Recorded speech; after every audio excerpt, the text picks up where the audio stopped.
कोई नहीं, ठीक है ना। सो बेसिकली प्रॉफेट मोहम्मद के जो ये थे, प्रॉफेट मोहम्मद के जो ग्रैंडफादर थे, ये बेटा ये जो कीवर्ड्स है ना ब्लैक मिस को पढ़ के जाना, एग्जामिनेशन पॉइंट से कुछ भी आ सकते हैं। जैसे प्रॉफेट मोहम्मद कब पैदा हुए थे, बॉर्न इन 571 एडी, तो ये सब पता होने चाहिए। सो मैं कहानी से समझाना चाहूंगा, कहानी से अच्छे से समझ में आ जाएगा। प्रॉफेट मोहम्मद को अल्लाह माना गया था, पहला पॉइंट। दूसरा पॉइंट, प्रॉफेट मोहम्मद की 3 वाइफ थी मुस्लिम।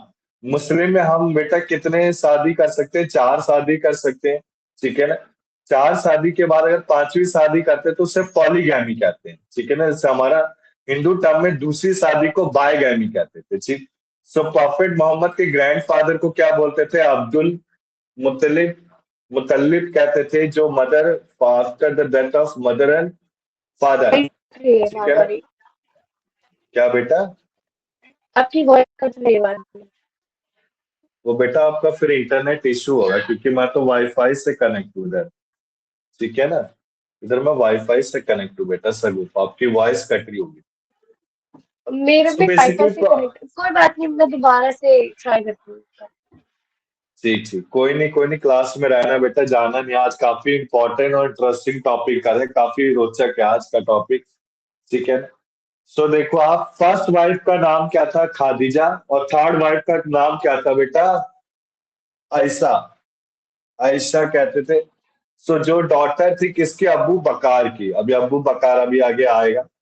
सो प्रॉफेट की डॉटर फतीमा थी, जिस फतीमा ने किससे शादी की, अली से। समझ है ना बेटा, अली का काफी अच्छा योगदान था। अली को क्या चाहते थे लोग, अली, अली एक तरह से सिया का एक वो था, सिया का रूलर माना गया था। जो सिया के जितने भी वो चाहते थे अली को एक किंग बना, ठीक है। प्रॉफेट की डॉटर फतीमा थी, फतीमा ने किससे शादी की, अली से शादी की। क्लियर है बेटा। सो 40 साल की एज में, जो 40 साल की एज में वो मेडिटेशन कर रहा था, कौन, प्रॉफेट मोहम्मद, हीरा में। एक केव था, हीरा नाम था उसका। उन्होंने अपनी फर्स्ट रिवोल्यूशन फ्रॉम गॉड वाही से की थी, जो कम्युनिकेट किया था गैब्रियल को, एंजल ऑफ रिवोल्यूशन। क्लियर है यहाँ तक। सो प्रॉफेट मोहम्मद जो आपका केव में थे, गुफा में थे, गुफा का नाम हीरा था। उन्होंने फर्स्ट रिवोल्यूशन की थी गॉड, गॉड यानी मुस्लिम में वाही बोला गया है, ठीक है ना। जो क्या बोला गया था, एंजल ऑफ रिवोल्यूशन को बोला गया था। इनके फॉलोअर्स कौन थे, 4 थे बेटा। इनके फॉलोअर्स एक तो खादीजा, वैसे 4 थे। अबू, देखो एक मैं दिखाना चाहूंगा, अबू बकार, ठीक है ना, उमर, उस्मान, अली। क्लियर, अली के 2 बच्चे थे, हसैन और हुसैन। सो मुहर्रम किस लिए बनाया जाता है, सगुफा आपको पता होगा ये चीज, सगुफा, यस सर। सगुफा है, बताओ यस बेटा सर। मुहर्रम किस लिए बनाया जाता है। सर आप ही बता रहे हैं। मुहर्रम बेटा बेसिकली हुसैन के जो एसिनेशन हुआ था, उसके गम के तौर पे मुहर्रम मनाया जाता है, हुसैन, ठीक है ना। सो एक रिलीजियस लीडर था, सियास का भी पढ़ेंगे, इसको डिटेल में पढ़ेंगे अच्छे से, ठीक है ना। पहले मैं कवर अप करा दूं। सो प्रॉफेट मोहम्मद में 4 फॉलोअर्स को काफी अच्छे से माना गया था, किन किन को, अबू बकार, उमर, उस्मान, ठीक है ना, ठीक है ना, हसन और हुसैन। सो 4 थे इसमें। इसके बाद देखो आप, उन्होंने opposition, humiliated, abuse, take by his hair from the temple of Mecca. So Mecca Medina में किसके बाल रखे हुए, प्रॉफेट मोहम्मद के बाल रखे हुए, ठीक है ना। एज अ रिजल्ट जब प्रॉफिट उसके ब्लाइंड फॉलोअर्स ने मदीना में फ्लड कर दिया गया था, 622 एडी, जिसको कंसीडर किया गया था एक न्यू एरा ऑफ अरेबिया। इसको टर्म दिया गया हिजरा। एक माइग्रेशन था जिसमें एक माइग्रेट, बिकॉज एट मदीना ही formed a political group called Ummah. Mecca Medina में उसने एक पॉलिटिकल ग्रुप बनाया जिसे उमा बोला गया। क्लियर है। सो ये 4 फॉलोअर्स को काफी अच्छा माना जाता है। प्रॉफेट मोहम्मद आपकी गॉड है मुस्लिम लॉ में। इनकी बेटी फतीमा ने किससे शादी की, अली से। अली को काफी अच्छा नेक दिल इंसान माना गया है मुस्लिम ने, ठीक है ना। सो इनके 4 फॉलोअर्स कौन थे बेटा, अली, अबू, उमर, उस्मान। क्लियर। 4 फॉलोअर्स कौन से थे, ललिता आप बताएंगे, वॉइस आ रही ललिता आपको। हाँ जी सर, आ रही है। इनके 4 फॉलोअर्स, बताओ इनकी बेटा। वाइफ। हाँ जी, खदीजा, वराका और अबू बकर, उमर एंड उस्मान, ये 4 थे इनके इनिशियल जो फॉलोअर्स थे ठीक है। मोहम्मद प्रॉफिट के। जी। ठीक है ना। अब इसके बाद बताओ अली कौन था बेटा। अली कौन था। ये पता होना चाहिए यार आपको, ये बेसिक है। अली सर, जिनकी बेटी फातिमा, इनके प्रॉफिट की जो बेटी थी फातिमा की शादी हुई थी अली से। अली वो थे। करेक्ट है। ठीक है ना। सो बेसिकली देखो आप, जो प्रॉफिट मोहम्मद है 571 एडी में पैदा हुए थे। इनके जो ग्रैंडफादर अब्दुल मुतलिब थे। फर्स्ट वाइफ इनकी खादिजा थी, थर्ड वाइफ इनकी आयशा थी, जो डॉटर थी किसके, अबू बकार की। ठीक है ना। सो प्रॉफिट की डॉटर फतिमा ने किससे शादी की, अली से। 4 फॉलोअर्स काफी अच्छे माने गए थे, अबू बकार, उमर, उस्मान, अली। क्लियर है। इसके बाद देखो, जिस केव में थे वो हीरा था, जिन जो कम्युनिकेशन इनकी जिससे हुई थी वो एंजल ऑफ रिवोल्यूशन गैब्रियल थी। ठीक है ना। इसके बाद देखो, इन्होंने एक मक्का मदीना में एक पॉलिटिकल ग्रुप फॉर्म किया था जिसका नाम क्या था बेटा, उम्मा। क्लियर है। रविंदर क्लियर है आपको ये। प्रियंका बताओ बेटा। रविंदर, प्रियंका क्लियर है ये चीज आपको। जी सर। सर क्लियर है। रविंदर को वॉइस नहीं आ रही लगता। रविंदर वॉइस आ रही है मेरी।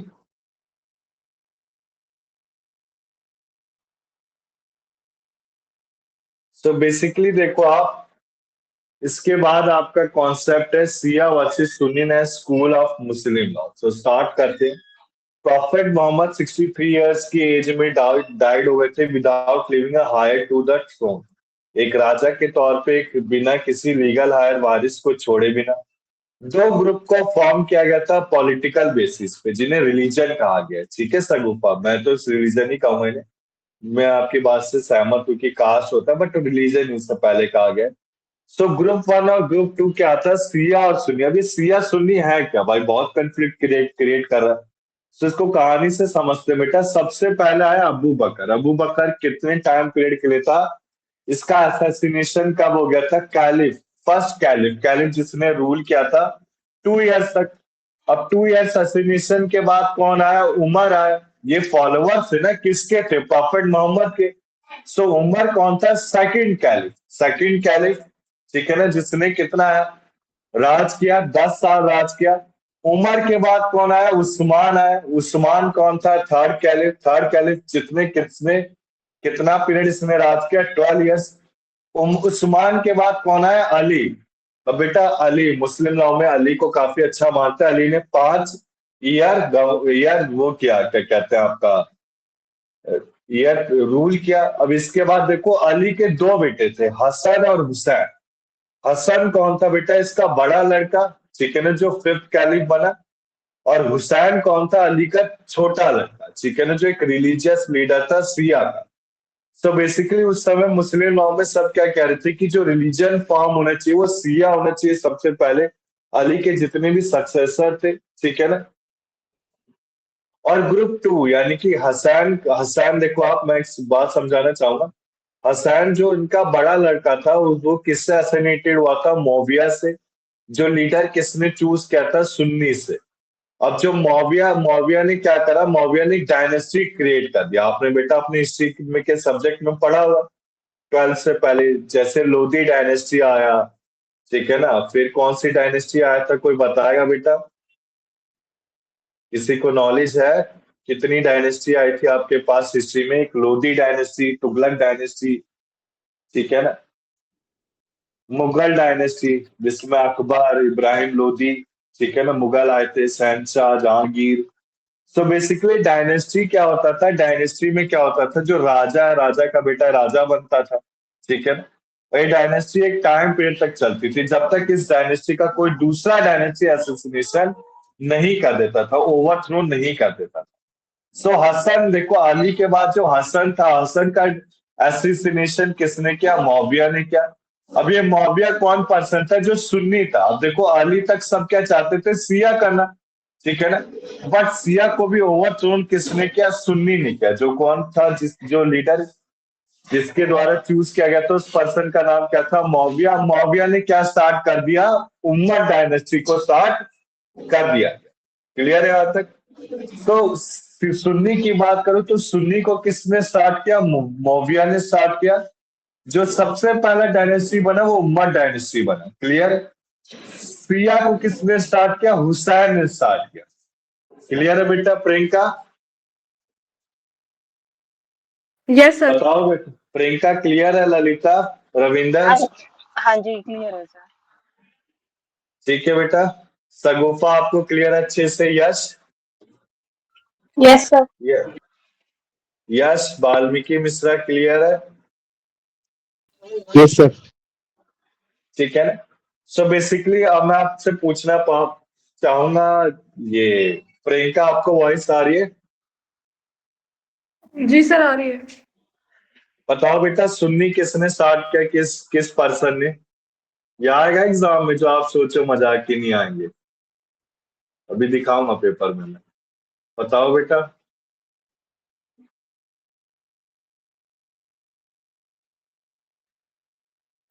सर मौर्य ने शुरू किया, जिससे उम्मद करेक्ट है, हाँ। उम्मद डायनेस्टी की करेक्ट शुरू है। फिर। अच्छा प्रियंका वो बताओ बेटा, सिया किसने स्टार्ट किया? सर बता रही हूँ, एक मिनट। है sir Hussain. Hussain, very good. ठीक है ना। सो सर सिया किसने स्टार्ट किया? हुसैन। प्रियंका ध्यान दो बेटा, समझो मेरी बात। बेटा देख, एडवोकेट ये नहीं है कि आप लॉ की पढ़ाई कर रहे हो बस गए लिखा और हो गए पास। ऐसे कुछ नहीं होता है, नॉलेज होनी चाहिए। समझो मेरी बात। ठीक है ना।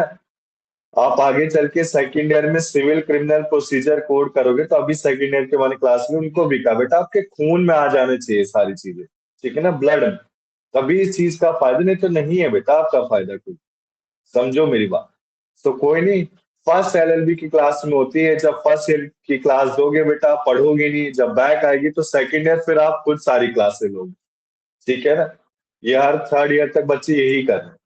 सो हुसैन क्या होता है? हुसैन ने क्या स्टार्ट किया? सिया को। और सुन्नी किसने स्टार्ट किया? मुआविया ने। क्लियर है बेटा ये चीज? हाँ जी सर। क्लियर है? अब इसके बाद देखो, दो मेजर स्कूल माने गए सिया और सुन्नी के। सो बेसिकली जैसे आपका बेटा पर वो लगता है सगुफा, आपको वॉइस आ रही है? Yes sir. तो ये स्कूल क्या होता है? आपको कुछ आइडिया है इसका? फिर मैं बताना चाहूंगा। Two major school of Shia and Sunni. No sir, इतना डिटेल में नहीं पता मुझे। मैं बता देता हूँ, कोई नहीं। हनाफ देखो, आप two major school of Shia आपके दो हैं, हिटाना और इस्लामी। ठीक है ना। और फोर मेजर स्कूल है, जैसे हिंदू लॉ में था बेटा। हिंदू लॉ में याद है आपको कौन कौन से स्कूल थे? हमने चार पांच स्कूल को कवर अप किया था। जैसे कोलकाता का अलग स्कूल था, महाराष्ट्र का अलग था, बनारस बनारस का अलग था। सो बेसिकली इन स्कूल में क्या सिखाया जाता था कि जैसे आपको कुरान को पढ़ना है तो कुरान को कब तक पढ़ना है। वैसे दिन में चार बार पढ़ते हैं, ठीक है ना, पूरे वन डे। ठीक है ना। इसके बाद देखो आपका जैसे सुन्नी में हनाफी, साफी, मालिकी और हनबली। ये बेसिकली जैसे बेटा, मैं यार मैंने एक इमेज क्लिक नहीं की थी ना। पर्दा दर्शीन होता है, जैसे जो गर्ल्स होती हैं एक वो पहनती हैं ब्लैक कलर का। एक मिनट रुको, एक मिनट। कट मैं दिखा देता हूँ। जाना मत बेटा क्लास से कोई भी, एक मिनट दिखा। अरे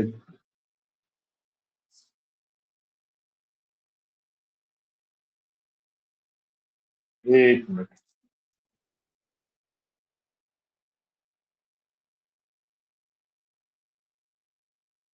इन स्कूल में इनको डिफरेंट चीजों के बारे में पढ़ाया जाता है। ठीक है ना। जैसे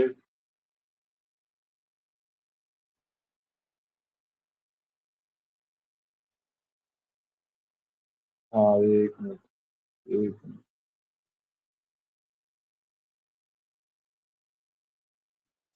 ठीक है।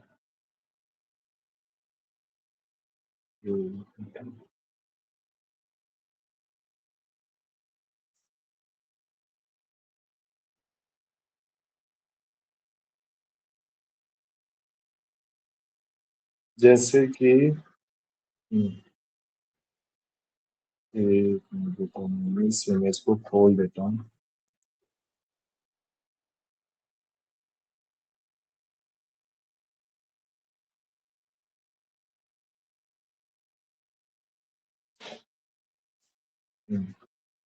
ये दिख रहा है बेटा ये चीज, ठीक है ना? मैंने गूगल से डाउनलोड किया अभी, वैसे मिल नहीं रहा मुझे, मैंने किया था। सो बेसिकली डिफरेंट स्कूल में जैसे हम कपड़े को वियर करते हैं, जैसे हमारे हिंदू लॉ में स्कूल में सिखाया जाता है हमें कि सुबह हमें वो पूजा करना है, फिर हवन कराना है, ये सारी चीजें। सो मुस्लिम लॉ में भी आपका कुछ ऐसी चीजें होती हैं, जैसे आपका फर्स्ट बुर्का हो गया। वे था, मैंने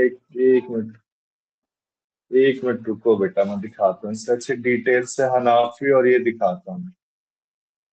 मैंने क्या वो यूट्यूब में देखा था। इसको कोई अच्छे से बताना चाहेगा? बताओ बेटा।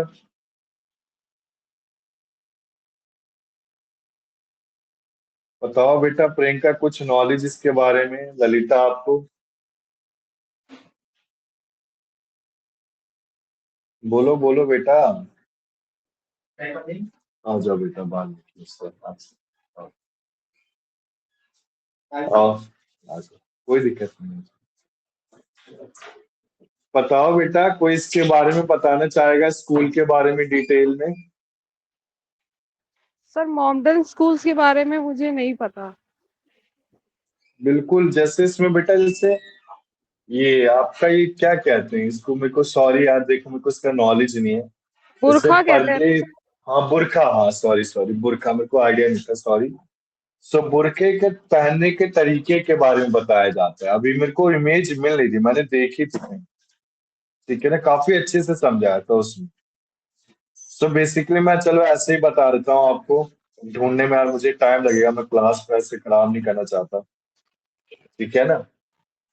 सर बेसिकली स्कूल्स में ये जाती है कि अपने रिलीजन के रिगार्डिंग हाँ हाँ डिटेल्स, जैसे गुरुद्वारे में भी देखा जाता है कि वो गुरु हाँ ग्रंथ साहब हाँ। को पढ़ाते हैं और हम्म, मतलब उनके जितने भी गुरु हैं उनके बारे में, उनकी लाइफ के बारे में नॉलेज देते हैं, how to read the book और स्क्रिप्चर्स में पढ़ने हम्म, हैं, किस तरीके से लिखना हम्म, है, क्या रूल्स एंड रेगुलेशंस हैं, किस तरीके से फॉलो करना है, किस तरीके से आपको गॉड के करीब जाना है, टू अटेन हाँ हाँ, दैट लाइफ में, करेक्ट है, ये सही सारी चीजें बता रहे हो बताई आप। जाती है। यही सारी चीजें क्लियर है बताई बेटा जाती है सब? बेसिकली। क्लियर है। सो बेसिकली इसमें एक पॉइंट को मैं ऐड करना चाहूंगा, जैसे आपका ये बुरका है तो बुरखे के बारे में होता है। एक बेटा, एक आप ऐसा करो, आज की क्लास में, नेक्स्ट क्लास तक मैं वो फोटो दिखाऊंगा आपको। उसमें काफी अच्छे से जो हानाबली और ये सारे स्कूल है ना, सो स्कूल के बारे में बता रखा, तो काफी अच्छे से डिटेल में था और इमेज के साथ था वो, ठीक है ना? तो जैसे बुरखा में क्या है, फुल बॉडी डिस्क्लोज नहीं होती। निकाब में क्या होता है, आईज आपकी क्लियर होती है। हिजाब में क्या होता है, हिजाब जब जैसे वो आपका कुरान में क्या होता है, सगुफा, जैसे हम क्या करते हैं, प्रे करते हैं, ठीक है ना? तो प्रे हम कैसे करते हैं, हिजाब पहन के प्रे करते हैं। चौदर क्या होता है बेटा, चौदर ये क्या होता है, कुछ आइडिया इसके बारे में? सर चादर different. Basically you just cover your head, that's it, just it like is जब आप नॉट मंदिर यूज जाते फॉर हो प्रेइंग तो। बेटा। ये आपका प्रेइंग के समय यूज नहीं होता क्या, सगुफा? सर होते हैं, इट्स लाइक कि आप पूरा, जैसे आप मंदिर में भी जाते हो तो आप सर ढक के जाते हो, कवर करके, just like that. On regular basis भी पहना जा सकता है सर, जैसे हम हम्म, चुन्नी लेते हैं वैसे ही, जस्ट वही है। करेक्ट है, ठीक है ना? तो देखो आप, ये आपका बेसिकली जो स्कूल ऑफ मुस्लिम लॉ में चार चीजें हैं, चार नहीं वही है, हनाफी, हनबली। वो नेक्स्ट क्लास तक वेट कर लो बेटा, वो मैं इमेज दिखाऊंगा, मुझसे गलती हो गई। मैं सारी चीजें देखता रहता हूँ ना, तो यूट्यूब में मैं फोटो स्क्रीनशॉट लेना भूल गया, ठीक है ना? काफी अच्छे तरीके से समझाया था उसमें, इनके क्या क्या रीजन होते हैं। कोई नहीं, मैं नेक्स्ट क्लास तक प्रोवाइड कर दूंगा, ठीक है? अभी बेटा मैं यूट्यूब पे जा नहीं सकता देखने के लिए। सो बेसिकली देखो आप, फिर इसके बाद आपका क्या टॉपिक स्टार्ट होता है, ठीक है ना? एट सोर्स हमने क्या पढ़ा अभी, सिया किसने स्टार्ट किया था बेटा, हुसैन ने स्टार्ट किया था। मुहर्रम किस लिए मनाया जाता है, मुहर्रम उसके असैसिनेशन के फॉर्म में बनाया जाता है, ठीक है ना? जो एक दुख का बात है, कि हमारा हुसैन था, अली का एक छोटा लड़का था, इसने काफी अच्छा काम किया था। अली को सिया का एक रिलीजियस सक्सेसर बनाना चाहते थे, बट नेक्स्ट टर्म्स में जो सुन्नी है, सुन्नी क्या चाहते थे कि एक रूलिंग पार्टी अलग से, ठीक है ना, रिलीजियस अलग होता है और रूलिंग अलग है, ठीक है ना, रिलीजियस सिया के लिए था और रूलिंग आपका सुन्नी के लिए था। इसके बाद बेटा हमने स्कूल के बारे में पढ़ा, ये स्कूल आते हैं, ठीक है ना, एग्जामिनेशन पॉइंट ऑफ व्यू से दिखाऊंगा मैं। मेजर स्कूल ऑफ सिया में बेटा आपका इथाला इथाना इस्लामिया आता है, ठीक है ना। जैसे मेजर स्कूल ऑफ सुन्नी है, तो मैं हिंट देना चाहूंगा, जैसे इराक, अफगानिस्तान, पाकिस्तान, इनमें अलग अलग स्कूल को मेंटेन किया गया, ठीक है ना, अडॉप्ट किया गया।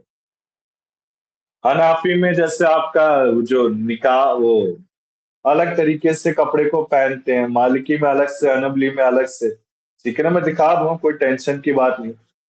इसके बाद देखो सोर्सेज, हमने अभी तक क्या कवर अप कर दिया, स्कूल को कवर अप कर दिया। आप बेटा अब आपका आता है सोर्सेज। सो फर्स्ट फोर्स क्या होता है, सोर्स आपका कुरान होता है।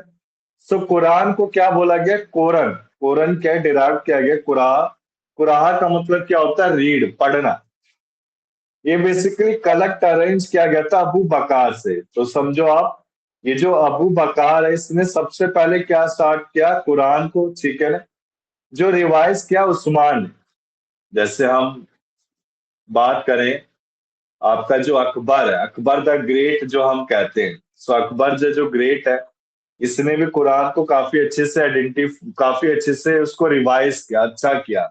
मतलब जो कुरान आपकी काफी बड़ी होती थी, जो हम नमाज करते समय उस कुरान को छोटे में कन्वर्ट किया गया। क्लियर है ना यहाँ तक, कि छोटे से समय में, सपोज मैं ऑफिस में हूँ, ठीक है ना, कहीं पब्लिक प्लेस में हूँ, तो मैं उस कुरान की एक छोटी सी बुक होती, कुछ लाइनें होती हैं, 10-20, अब मेरे को इसका इतना नॉलेज नहीं है, सॉरी, बट मैं एक बता रहा हूँ कि 10-20 कितना ही होती है ना बेटा, सगुफा की ज्यादा होती है।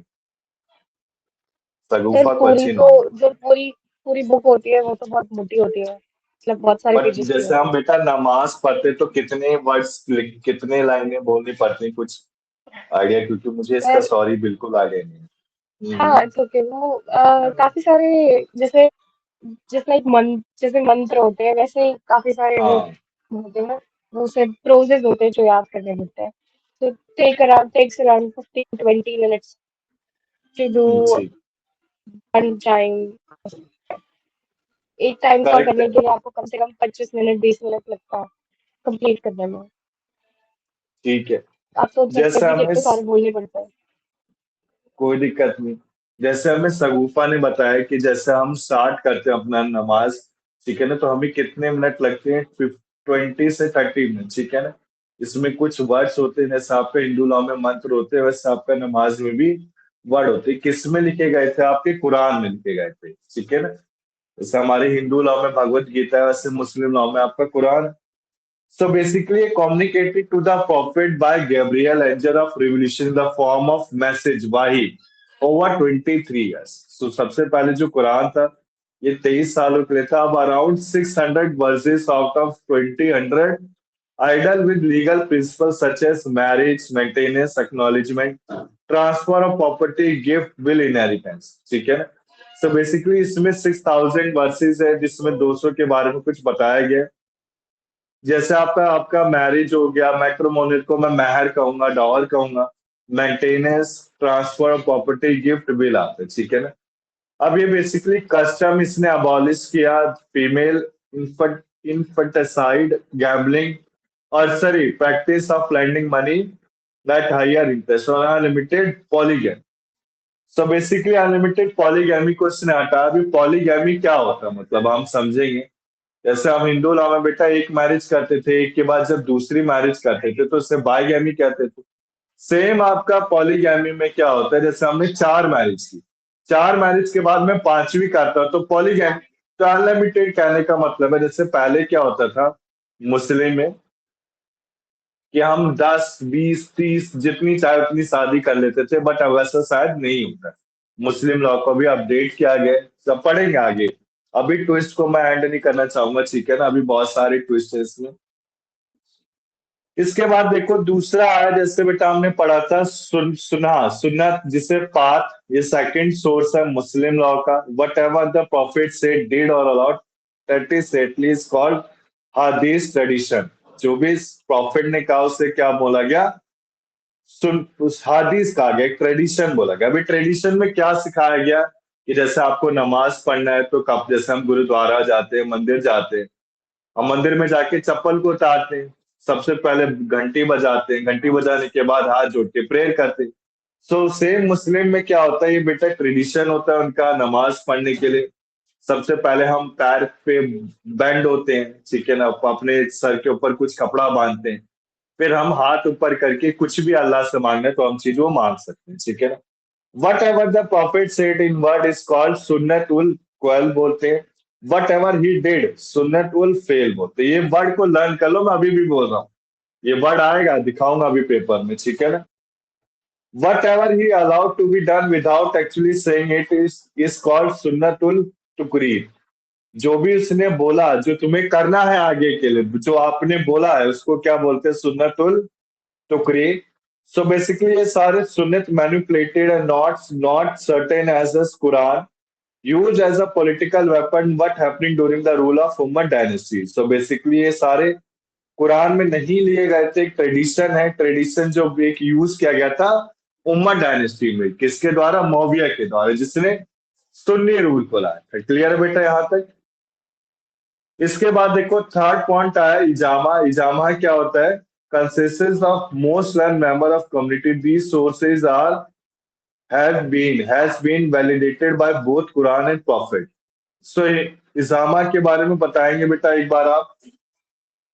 रविंदर, आपको वॉइस आ रही है? Yes sir. बताओ इजामा क्या कहना चाहता है। सर इसमें नॉलेज तो बहुत कम है मेरे को इस बारे में, पर शायद इजामा यही कह रहा है जैसे कि बहुत सारे हमारे जैसे कल्चर में भी होता है ना लर्नेड पर्सन, तो उनकी जो विजडम कहती है उसको कलेक्ट करके जैसे जिसने कुरान को पढ़ लिया उसे इजामा कहते हैं, ठीक है ना। मैं ऐसे इसको बोल सकता हूँ, consequences of most learn member of the community is called इजामा। तो बेसिकली जो नमाज को पढ़ते हैं उन्हें इजामा कहते हैं मुस्लिम लॉ में। इसके बाद फोर्थ पॉइंट आता है कियास। तो कियास सियास को रिकॉग्नाइज नहीं था। Basically there are two terms, Shia and Sunni. जैसे हम बेटा मुस्लिम लॉ में आपके जैसे जो ईद आते हैं, ईद उल बिद्दत होता है, ये पढ़ेंगे बेटा अभी आगे। ईद उल बिद्दत होता है जिसे बकरा ईद कहते हैं, फिर मीठी ईद कहते हैं। तो जो बकरा ईद होते हैं वो लोग कौन मनाते हैं, सुन्नी, जो सुन्नी फॉलोअर्स होते हैं। और सिया फॉलोअर्स क्या बनाते हैं, मीठी ईद बनाते हैं जिसमें सेवैया बनाते हैं। हाँ, ईद उल फितर, ठीक है ना।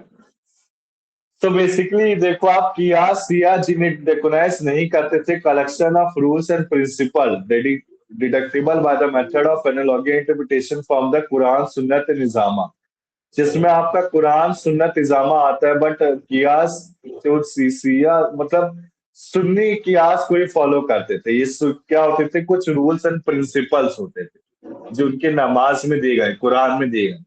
क्लियर है बेटा, आगे चलूं मैं। बताओ बेटा ललिता, प्रियंका, क्लियर है चीज? एक्सक्यूज मी सर, मैं कहीं आउट ऑफ टाउन हूँ, मुझे अपना क्लास छोड़नी पड़ेगी। I won't be able to attend this anymore, sorry. कोई मैं नहीं दिक्कत हूँ, नहीं दिल्ली बेटा, में नहीं हूँ। हाँ जी। ठीक, कोई नहीं, रिकॉर्डिंग सुन लेना बट आप क्लास के एक बार जहां से आपने छोड़ा है, 1 घंटे बिल्कुल की है, बिल्कुल। ठीक है। नहीं रियली, थैंक ठीक, you sir, thank you, I am sorry for that sir. Okay. कोई नहीं, कोई दिक्कत नहीं। सो क्लियर है बेटा प्रियंका ये चीज आपको? Priyanka, yes, Ravinder? Yes sir. देखो हाँ आप, सर, एक बार दोबारा बता दो वो। हाँ देखो इजामा क्या होता है। इजामा बेसिकली जो कुरान और नमाज को अच्छे से रीड आउट करते हैं उसे इजामा कहते हैं, ठीक है ना। ये लर्न पर्सन होते हैं।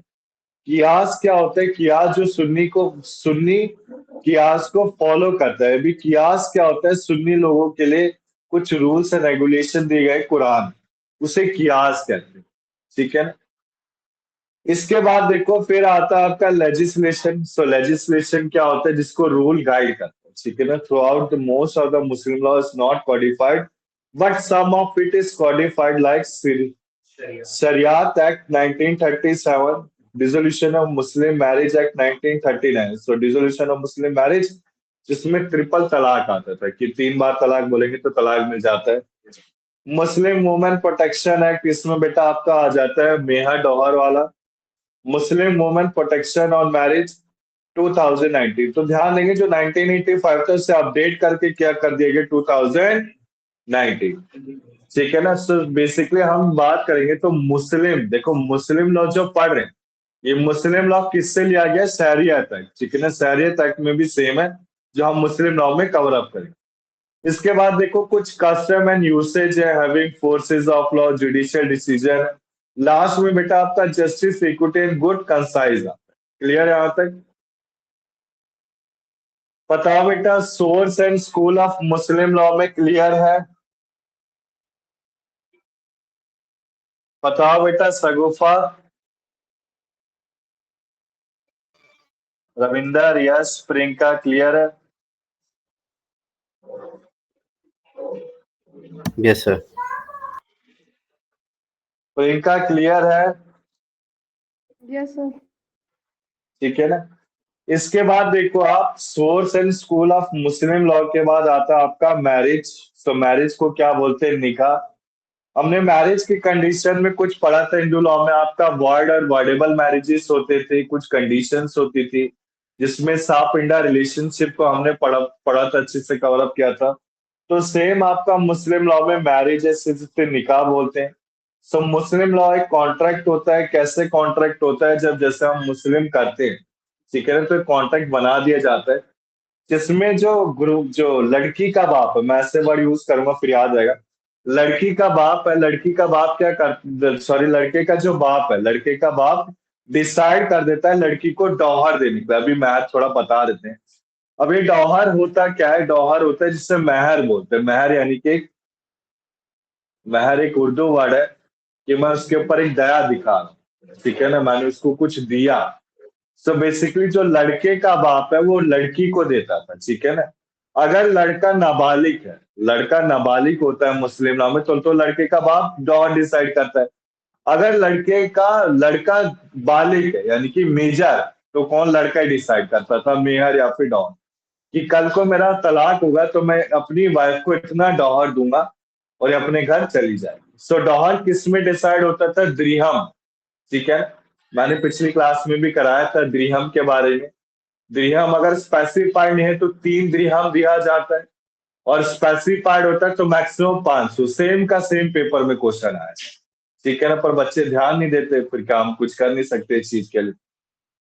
सो बेसिकली यहाँ तक क्लियर है। मैरिज में देखो, मैरिज जब होती है तो आपका एक कॉन्ट्रैक्ट बनाया जाता है जिसमें डॉहर डिसाइड किया जाता है। समझ गए? तो कॉन्ट्रैक्ट किस लिए बनाया जाता है? डॉहर के लिए, कल को डॉहर दिखाया जा सके तलाक होने पे। सो बेसिकली इसमें कोई सेरेमनीज रिक्वायर्ड नहीं होती, जैसे आपका लॉ में है। जैसे हम किसी ऑफिस में गए एडवोकेट के और हमने कोर्ट मैरिज कर ली, तो सेम आपका ऐसे इसमें भी होता है। Only the condition for valid contract of marriage must be fulfil. क्या क्या है? सबसे पहले आपका पार्टीज के पास कैपेसिटी है मैरिज करने के लिए। Both the parties, bride and the groom, both are qualified by the court, major sound person.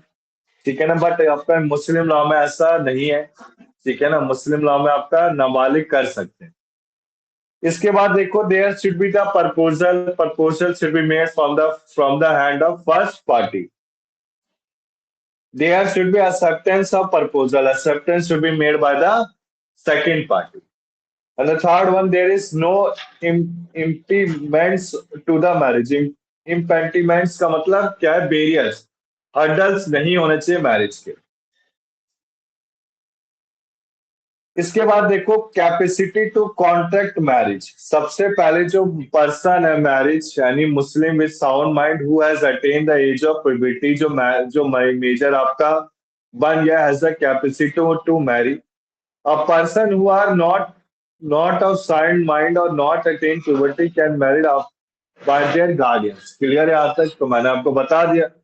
जैसे आपका बेटा बालिक नहीं है तो बेटे का जो बाप है वो डॉहर डिसाइड करता है, फिर किसके भी आप पे शादी हो रही है? गार्डियन के भी आप पे। समझ गए ना ये चीज? अब इसके बाद देखो आप, इसमें बड़ा अच्छा समझाया गया है। देखो बेटा, जो मुस्लिम है ना, मुस्लिम लॉ में मुझे एक चीज थोड़ी सी खराब लगती है कि वुमेन के लिए काफी कम दिया गया है, ठीक है ना। कैसे कि वुमेन चाहे तो वुमेन को क्या करनी है, शादी बस मुस्लिम से ही करनी पड़ेगी। वुमेन चाह के भी किसी अदर कास्ट से शादी नहीं कर सकती, मतलब कर सकते हैं, काफी ट्रेडिशन के बाद कर सकती है, काफी कस्टम के बाद। बट मेल पर्सन है, मेल पर्सन में एक वर्ड आता है मुट्टा मैरिज, ठीक है ना। मुट्टा मैरिज क्या होता है, मौज मस्ती वाली मैरिज। मेल पर्सन क्या कर सकता है, किसी चाइनीज से शादी कर सकता है, किसी हिंदू से शादी कर सकता है, किसी भी अदर रिलीजन से शादी कौन कर सकता है, मेल पर्सन, मेल मुस्लिम कर सकता है। बट वुमेन, वुमेन मुस्लिम ऐसा नहीं कर सकती, ठीक है ना। सो women can not marry a man who is not Muslim under the Muslim law. So basically कौन कर सकता है, देखो आप, जिसने खिताबा ले रखा। अभी खिताबिया क्या होता है, ठीक है ना। किताबिया क्या होता है, मैं समझा देता हूँ। जैसे हमारे यहाँ क्या होता है, आर्य समाज है हिंदू लॉ में। अब जैसे मेरी जब शादी होती है तो गीता के कुछ सेरेमनीज में वर्ड्स बोले जाते हैं, ठीक है ना। So I am the person who has the knowledge of Gita, and मतलब कोई कल्चर की मुझे नॉलेज है कि मैं पूजा पाठ कर सकता हूँ।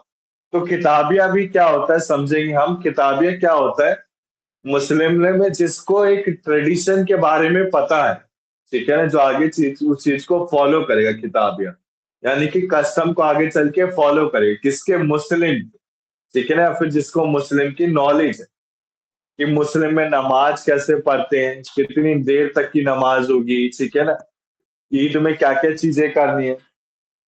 So basically Sunni Mohammedan can Mary और नॉन, देखो सबसे पहले जो वुमेन है किसी भी मैन को मैरी नहीं कर सकती जो नॉन मुस्लिम है। दूसरा होता है Sunni Mohammedan can marry a non Muslim women if she is खिताबिया। अब देखो आप, सुन्नी मोहम्मदन, देखो मैंने बताया ना बेटा कि देखो सुन्नी मोहम्मदन कहने का मतलब है, जैसे आप देखते ही हैं कि जैसे कोई नॉन मुस्लिम मुस्लिम लड़का है, अब मुस्लिम लड़का किसी नॉन मुस्लिम से शादी करता है, तो एक force by by the virtue of law, the वो जो पार्टी है, सेकंड पार्टी यानी कि वुमेन है, उसको क्या करना पड़ता है बेटा, वुमेन को एक किताबिया लेना पड़ता है। किताबिया in the religion is lived through divine book that is called किताबिया। किताबिया समझिए, मतलब उसको एक तरह से सारे कल्चर्स को समझना पड़ेगा मुस्लिम लॉ के, ठीक है ना। इसके बाद देखो सिया मोहम्मदन नहीं कर सकता नॉन मुस्लिम वुमेन से, अगर वो किताबिया है भी तब भी, ठीक है ना। इसके बाद देखो, अगर कोई पर्सन इस्लाम में कन्वर्ट कर लेता है बिफोर मैरिज, तो देर इज नो बार, इसमें कोई बार एप्लीकेबल नहीं होता। इसके बाद देखो प्रपोजल एंड एक्सेप्टेंस। सबसे पहले प्रपोजल में क्या आता है, हिजाब, और एक्सेप्टेंस में क्या होता है, कबूल। तो बेसिकली हमारे, जैसे हम जब मुस्लिम लॉ में शादी करते हैं, तो जैसे मैं मेल पर्सन हूं तो मैं वुमेन को कहूंगा हिजाब, और वुमेन पर्सन जिसको एक्सेप्ट करना वो क्या कहेगी, कबूल है मुझे शादी। There should be for valid Muslim निकाह। जब तक एक मेल पर्सन हिजाब नहीं करता, वुमेन पर्सन कबूल नहीं कहती, तब तक एक वैलिड मुस्लिम उनका नहीं होता। There should be two Muslim witness. अब देखो इसमें भी मुस्लिम विटनेस आता है। सो बेसिकली एक वन मेल होता है और एक टू फीमेल विटनेस। कहने का मतलब है इसमें एक मेल होना चाहिए और एक टू फीमेल विटनेस होना चाहिए। दो मेल भी चल जाएगा, दो मेल भी चल जाएगा। क्योंकि वो एंड पॉइंट पर पूछ रहे हैं इस करके कहा कि प्रपोजल, हाँ the male person should propose and the female person हाँ should कुछ accept. फीमेल, हाँ वैसे भी हो सकता है कि फीमेल हाँ person कर can भी hijab and कर सकती है। male person should be propose. एक बार बेटा सगुफा वॉइस आ रही है आपको, एक क्वेश्चन है आपसे। Yes sir. बेटा देख, सॉरी मैं पूछ रहा हूँ, जैसे मेरे को तो खैर इतनी नॉलेज है नहीं, जैसे आप लोगों की शादियों में बेटा वो होता है, ये डॉक्यूमेंट बनता है क्या वैसे, क्योंकि मैंने अपने कई स्टूडेंटों से पूछा तो कहते हैं हाँ बनता है, पिछले साल भी पूछा था उनसे, तो मैं आपसे एक बार और कंफर्मेशन लेना चाहता हूँ, ये बनता है क्या? यस सर, डॉक्यूमेंट्स बनता है और विटनेस के साइन भी होते हैं। जैसे जब हम कोर्ट तो ये मैरिज करने जाते हैं तो उस टाइम पे भी होता है इसी तरीके से, नहीं, विटनेस भी जैसे अगर बनता कोर्ट है। मैरिज में नहीं करना चाहता तब भी बनता है क्या सगुफा की हाँ चीज? हाँ, वो बनता ही है। चाहे आप कोर्ट ठीक है। मैरिज करो करो, वो हाँ, मैरिज के वेरी टाइम पे गुड। तो सर्टिफिकेट इसका बनता है, उसमें पर्पस विटनेस क्या के होता है रिक्वायरमेंट है। सगुफा, इसका पर्पस क्या होता है बनाने का? सर पर्पस का तो मुझे पूरा कंफर्म नहीं पता, बट आई थिंक ताकि सारी चीजें उसमें आपके पास एक प्रूफ रहे, सो दैट अगर आपको आगे चल के उसकी जरूरत पड़ सकती है and you have evidence for that. मैंने जो पढ़ा है बेटा मुस्लिम लॉ में बेसिकली डॉहर के लिए होता है। मेजोरिटी ऑफ जो हाँ, स्टूडेंट उसमें ने क्या सारी चीजें किया। लिखी भी रहती है कि आपने किससे शादी करी, कब करी, किस डेट को हुई, और उसमें विटनेस के साइन भी होते हैं। तो वो एविडेंस के हम्म, तौर पे काम करते हैं कि आपकी इस डेट पे शादी हुई, किसके साथ हुई और कितना अमाउंट डिक्लेयर किया हम्म। था, और आप उसे एविडेंस के मेरे तौर पे यूज कर सकते हो। तो मेरे हिसाब से बेटा ये सबसे बढ़िया चीज है। ठीक है ना, ऐसा हिंदू हाँ, लॉ में भी होना चाहिए। सर्टिफिकेट होना इज एक, वेरी गुड। हाँ जरूरी है, हाँ ये तो मैं भी मानता हूँ। ठीक है ना। तो देखो आप प्रपोजल एंड एक्सेप्टेंस में हमने पढ़ा 2 मेल विटनेस होने चाहिए या फिर एक मेल होगी और 2 फीमेल विटनेस। तो बेटा सगुफा एक और क्वेश्चन है, जो विटनेस होते हैं क्या वो फैमिली मेंबर होते हैं क्या आउटसाइडर? फिर मैं बताता हूँ। सर कोई भी हो सकते हैं, मेनली फैमिली मेंबर्स हो तो ज्यादा अच्छा रहता है। मेनली आपका फैमिली मेंबर्स होते हैं। ठीक है ना। So proposal and acceptance should be without ambiguities, any hurdle, difficulties, should be made by the parties themselves and by other on their behalf. Proposal, हाँ प्रपोजल एंड एक्सेप्टेंस आपका express होना चाहिए एक ही मीटिंग में। ठीक है ना। अगर कोई एश्योरेंस हो रहा है मैरी का इन फ्यूचर तो कंसिक्यूट प्रपोजल नहीं करा जाएगा। इनके एश्योरेंस हम दे रहे हैं तो प्रपोजल नहीं माना जाता है। एक फुल फाइनल एप्लीकेशन होनी चाहिए। ठीक है। बताओ बेटा प्रियंका क्लियर है? Yes, sir, clear. रविंदर, यश क्लियर है बेटा आपको? जी सर। सो बेसिकली देखो आप, इसके बाद देखो फिर आता है प्रपोजल एंड एक्सेप्टेंस के बाद आपका वॉइड एंड वॉइडेबल मैरिज। तो बेटा ये मैरिज होती है कुछ। वैलिड मैरिज कौन सी होती है? जो एनफोर्सेबल बाय लॉ है। जैसे मैरिज में हमने क्या कर रखा है, मैरिज में हमने देखो आप वैलिड मैरिज में यानी कि आपका एक पूरा का पूरा डॉक्यूमेंट है, दोनों के दोनों विटनेस है। ठीक है ना। आपका हिजाब एंड कबूल है। ठीक है ना। इसके बाद देखो आप वॉइड मैरिज क्या होता है, बेसिकली आपका बाटिल होता है। बाटिल मैरिज क्या होता है? जो which is not enforceable by law, जो आपका एनफोर्सेबल बाय लॉ नहीं होता। बाटिल मैरिज कहने का मतलब है, जैसे हम हिंदू लॉ में कहें, हम अभी पढ़ेंगे इसे, कि मैंने किसी अनसाउंड पर्सन से शादी कर ली, ये किसी माइनर माइनर से तो मैं क्या नहीं मानूंगा, मुस्लिम लॉ में माइनर से कर सकते हैं। बट हाँ बाटिल मैरिज में क्या ऐड कर सकते हैं बेटा, इंपॉर्टेंट है ये। साहिब बाटिल और फासिद, ये भी एग्जाम में आया हुआ क्वेश्चन। बाटिल मैरिज जो वाइड मैरिज होती है उनको बाटिल कहते हैं, अदर नहीं। मैं मुस्लिम लॉ जैसे साउंड अनसाउंड पर्सन से क्या हमने किसी, ठीक है ना, इनसे, हाँ बाटिल बता तो रहा हूँ बेटा, which is not enforceable by law, जो एनफोर्सेबल बाय लॉ नहीं है।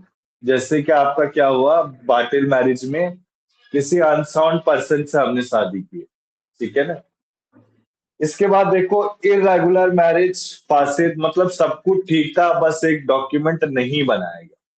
ठीक है ना। डॉक्यूमेंट जिसमें आपका डॉहर डिक्लेयर नहीं किया गया है, ठीक, इसके बाद आपके विटनेस नहीं है, तो वो आपका क्या हो गया, फासिद मैरिज हो गया। इसके बाद देखो फिर आता है बेटा आपका बाटिल मैरिज। तो बाटिल मैरिज आपका वॉइड मैरिज है, क्योंकि बेटा देखो शाही मैरिज को पढ़ना, शाही मैरिज तो सबको बताइए, सब कुछ क्लियरेंस है। ठीक है। सो बाटिल मैरिज क्या होता है इसको सब पढ़ेंगे। जैसे आपका फर्स्ट केस आता है पॉलीगैमी पॉलीगैमी सिनी, जैसे मैं किसी पर्सन से शादी कर रहा हूँ, उसका लिविंग स्पाउस लिविंग में। ठीक है ना। यानी कि married woman can not contract another marriage while her husband is alive and the marriage is subsisting, such marriage is void। Clear है यहाँ तक? कहने का मतलब क्या होता है बेटा बाटिल मैरिज, जैसे अगर कोई वुमेन किसी मेल पर्सन से शादी करना चाहती है, तो उस मेल पर्सन से शादी कब तक नहीं कर सकती, जब तक उस मेल पर्सन ने अपनी वाइफ से क्या नहीं ले लिया, तलाक नहीं ले लिया। क्लियर है यहां तक? ठीक है ना? अगर वो मैरिज करे तो this is called bottle marriage. The second one says, देखो आप, जैसे कि आपका बेटा रिलेशनशिप होता है प्रोहिबिटेड। हाँ क्वेश्चन पूछना है। हाँ बोलो बेटा। फर्स्ट आपने बताया मैरिज वुमेन कैन हाँ। Contract another marriage when husband मतलब कि जब तक वो तलाक नहीं देता। हाँ बट जैसे 4 शादियां कर सकते हैं। हाँ, तो 4 के बाद, चार के बाद, ठीक है ना, 4 के बाद। वैसे भी बेटा आप मुस्लिम लॉ में आप ज्यादातर लोग एक ही मैरिज ही कर, ठीक है, बट वो थोड़ा मुझे मैं कॉन्ट्रैक्ट करना समझ चाहता है। ठीक है ना। आज बेटा हमारी क्लास में वाल्मीकि मिश्रा आ रखे, मुझे काफी अच्छा लगा। मैं आपके एलएलबी फर्स्ट ईयर में वाल्मीकि मिश्रा, हितेश और ललिता से मिल चुका हूँ। सो बेटा प्रियंका, रविंदर, यश और आपके सगुफा, आप लोग बेटा कब क्लास में आएंगे? बताओ बेटा, प्रियंका, सगुफा, रविंदर। सर अभी तो मैं दिल्ली में नहीं हूँ सर। दिल्ली में आऊंगा अराउंड जून जुलाई, तभी मैं मिल पाऊंगा सर। तो अभी कहाँ बात, जून जुलाई में कितनी देर की बेटा? ऑफिस पर्पस के लिए? Yes sir. कोई आई वर्क दिक्कत नहीं बेटा। आउटसाइड। अच्छा कोई दिक्कत नहीं, कोई नहीं, हम एलएलबी सेकंड ईयर में मिलेंगे, कोई दिक्कत की बात नहीं। ठीक है ना। आप बताओ बेटा प्रियंका, सगुफा, आपका क्या रीजन है? Sir, next month. सीधा नेक्स्ट मंथ, ठीक है, कोई दिक्कत नहीं है। सगुफा आपका? बहुत जल्दी। जल्दी? अरे बेटा कॉन्ट्रैक्ट वो इंटरेक्शन होता है, समझो, टीचर के साथ, ठीक है ना, सही रहता है ये चीजें। आगे आपकी इच्छा है बेटा, मैं तो एक बात ही बोल सकता हूँ बस, ठीक है ना। आपको आगे चल के अगर बुक लेनी है, कोई बात करनी, तो एकेडमी में आके आप बात भी कर सकते हो। इसके बाद देखो बाटिल मैरिज हमने फर्स्ट पॉइंट समझ लिया। सेकंड पॉइंट क्या होता है? Bar of consequently renders a marriage void. So कुछ basically following are the prohibited relationship. A man can not marry his mother, grandmother. So देखो आप, कोई भी मेल जो मैन है, ठीक है, अब मैन खुद सोचो बेटा, मैन नहीं क्या नहीं कर सकता है? देखो आप, मैन आपका एक तो मदर से शादी नहीं कर सकता, अपनी खुद की माँ से, डॉटर से। इसके बाद अपनी खुद की सिस्टर से, फुल हो, कंसिक्वाइन और यूट्राइन हो। कंसिक्वाइन क्या कहना चाहता है रविंदर? और यूट्राइन, यूट्रीन, बताओ बेटा कुछ आइडिया इसके बारे में। और कजन एंड स्टेप हाँ स्टेप सिस्टर। Not relationship. हाँ, वेरी गुड। कंसिक्वाइन जैसे स्टेप सिस्टर्स हो गया, और यूट्रेन हो गया आपका ब्लड रिलेटेड, ठीक है ना। इसके बाद देखो अपनी भतीजी, ग्रेट नाइस या हाउ हाउ लो सोर, उसकी खुद की आंट, चाहे वो पैटर्नल हो मैटरनल, उससे शादी नहीं कर सकता है। इसके बाद देखो थर्ड पॉइंट क्या कह रहा है? Marriage is also prohibited on the ground of affinity. So a man can not marry his wife mother, wife daughter, father father's wife and his son, ठीक है ना। इसके बाद देखो लास्ट पॉइंट आता है, fosterage is another hurdle. Impediments का मतलब क्या? Hurdle to a valid Muslim marriage. So fosterage का मतलब क्या होता है बेटा, कोई बताएगा? फोर्ट्रेज का मतलब, रविंदर, सगुफा, कुछ आइडिया आपको, प्रियंका, इसके बारे में?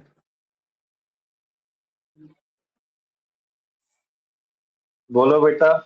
Live in relationship that would be नहीं नहीं, सर एक ऐसा बच्चा जो अपना खुद का बच्चा नहीं होता। फोस्टर का मतलब तो ये होता है। हाँ करेक्ट है। जैसे सर फोर्ट्रेज आप किसी के मैरिज क्या गार्डियन होता हो और उससे फिर शादी नहीं कर सकते, लाइक दैट। है? पोस्टेज का मतलब क्या होता है, मैं समझा देता हूँ डिटेल में। जैसे कि एक औरत है, ठीक है ना, एक इद्दत पीरियड होता है, आपको पता होगा सगुफा। तो इद्दत पीरियड में क्या होता है, मैं अभी भी बता देता हूँ इद्दत पीरियड के बारे में। इद्दत पीरियड में आपका 4 महीने, ठीक है ना, जब तक बेबी, जैसे 3 मंथ्स, बिफोर 3 मंथ्स, 3 महीने तक आपका जो स्टोमक है वो दिखना नहीं होता। तो आफ्टर 3 महीने के बाद जो 6 मंथ होता है, 6 मंथ तक आप किसी मैरिज मैन से नहीं कर सकते हो, जब तक आपका बेबी नहीं हो जाता है। ये मुस्लिम लॉ में खैर अच्छी बात है, ठीक है ना। सो बेबी होने के बाद ही जब अगर उसका जो पर्सन है, मेल है, उस बच्चे को एक्सेप्ट करता है तभी तक वो शादी कर सकते हैं, ठीक है ना। सो फोर्थ स्टेज क्या है आपका, एक इद्दत पीरियड से रिलेटेड होता है। जब हम कोई बेबी किसी मदर के वॉम में, तब तक वो मैरिज नहीं कर सकती। 3 महीने तक कर सकते नहीं, बिफोर, पूरा इद्दत टाइम पीरियड होने के बाद, 9 महीने में। हाँ 9 महीने, या फिर इद्दत पीरियड में एक मेंस्ट्रुएशन साइकिल भी आता है, ठीक है ना। जब तक एक वुमन मेंस्ट्रुएशन साइकिल उसका कंप्लीट नहीं हो जाता, उसके बाद वो शादी नहीं कर सकती। सगुफा में कुछ गलत कह रहा हूँ कि सही कह रहा हूँ बेटा? आपको मतलब नॉलेज सर है इद्दत इद्दत का के बारे में? बेसिकली मतलब यही यही होता है वेटिंग पीरियड कि हाँ। जब तक जो अगर प्रेग्नेंट वुमन है तो वो जब तक बर्थ नहीं दे रही तब तक, और डाइवोर्स है तो एक टाइम पीरियड होता है कि उसके डिवोर्स या डेथ के बाद एक टाइम पीरियड के बाद वो रिमैरी कर सकती करेक्ट है, ठीक है ना। सो फोर्थ स्टेज आ गया बेटा समझ में। जैसे बेबी वॉर्म में है तो मुस्लिम में वो शादी नहीं कर सकते हैं। जब बेबी हो जाएगा तो उसके बाद जब तक वो कबूल या इजाफ नहीं होगा, तब तक आपके मैरिज को वैलिड नहीं माना जाता है। सो वॉइड मैरिज में हमने बाटिल मैरिज में क्या पढ़ा? बाटिल मैरिज में हमने पढ़ा हम अपनी mother, niece aunt, sister, blood relation से शादी नहीं कर सकते हैं। इसके बाद जैसे हम किसी हस्बैंड, क्योंकि अलाइव है, ठीक है ना, उसकी मैरिज चल रही है, जब तक वो तलाक नहीं दे देता तब तक उसके बाद उससे शादी नहीं कर सकते हैं। इसके बाद देखो marriage also प्रोविटेड on the ground of affinity. Affinity के केसेस में चाहे वाइफ की मदर हो, वाइफ की डॉटर, फादर की वाइफ या फिर सन। फिर आता है आपका फोर्थ स्टेज। फोर्थ स्टेज हमने कवर अप कर लिया कि बेबी जब तक मॉम में नहीं है वो दूसरी मैरिज नहीं कर सकते हैं, ठीक है ना। इसके बाद देखो आपका आता है बेटा फासिद मैरिज, वेरी इंपॉर्टेंट। ये जो टाइप्स हमने पढ़ा नहीं, क्वेश्चन में आ रखे हैं सारे टाइप्स। सो फासिद मैरिज क्या होता है? फासिद मैरिज को क्या कहते हैं बेटा? Irregular marriage. इरेगुलर मैरिज क्या, जो पॉसिबल नहीं होता, ठीक है ना। जैसे मैंने आपको बताया, जैसे कि 4 मैरिज हैं। अब चार चार हम वाइफ रख सकते हैं। मुस्लिम, एक मुस्लिम मैं लड़का हूं तो मैं 4 वाइफ रख सकता हूँ। अगर मैं 5वीं वाइफ को रख रहा हूं तो वो क्या मैरिज कहलाएगी? फासिद मैरिज, यानी कि वाइडेबल। वाइडेबल किस बिहाफ पे? मेरे केस में देखो, which is enforceable by the option of agreed party. Clear है? यहां तक हमने पढ़ा था बेटा इंडियन कॉन्ट्रैक्ट फर्स्ट पार्ट में। सो फासिद मैरिज एक मैरिज होती है with the process of removing irregularities, ठीक है ना। इरेगुलरिटी को हटाने के लिए होता है, ठीक। सबसे पहले देखो आपका रिमूविंग इरेगुलरिटीज में देखो सबसे पहले आता है विदाउट विटनेस, यानी कि कोई ऐसी सारी शादी हमने कर ली जिसमें कोई विटनेस था ही नहीं। अब विटनेस कितने होते हैं बेटा, बताएगा कोई? प्रियंका बताओ, मुस्लिम मैरिज में कितने विटनेस की रिक्वायरमेंट होती है? सर जैसे बोलो मैंने तो। अपने जो रिलेटिव्स है उनसे पूछा था, ले मतलब सकते हैं प्रॉब्लम्स है either कुछ, or, one में choose होने में से। तो बताओ अगर बेटा। एक है तो वो वैलिड माना जाता है। क्या प्रियंका, मैं समझा नहीं बेटा आपकी बात। एक जब मैरिज हो रही है तो उधर एक विटनेस भी है तो वो वैलिड माना जाता है फिर। हाँ करेक्ट। इसके बाद देखो आप, नहीं सर, मिनिमम 2 विटनेसेस चाहिए होता है। हाँ भाई, तो मैं सुनना चाहता था कि कौन कौन ध्यान दे रहा है। सो देखो फासिद मैरिज में आपका वर्डेबल विटनेस में 2 होते हैं प्रियंका, ध्यान से समझ लो आप, ठीक है। अब ये 2 विटनेस में भी क्या क्या होते हैं बताओ? बोलो प्रियंका।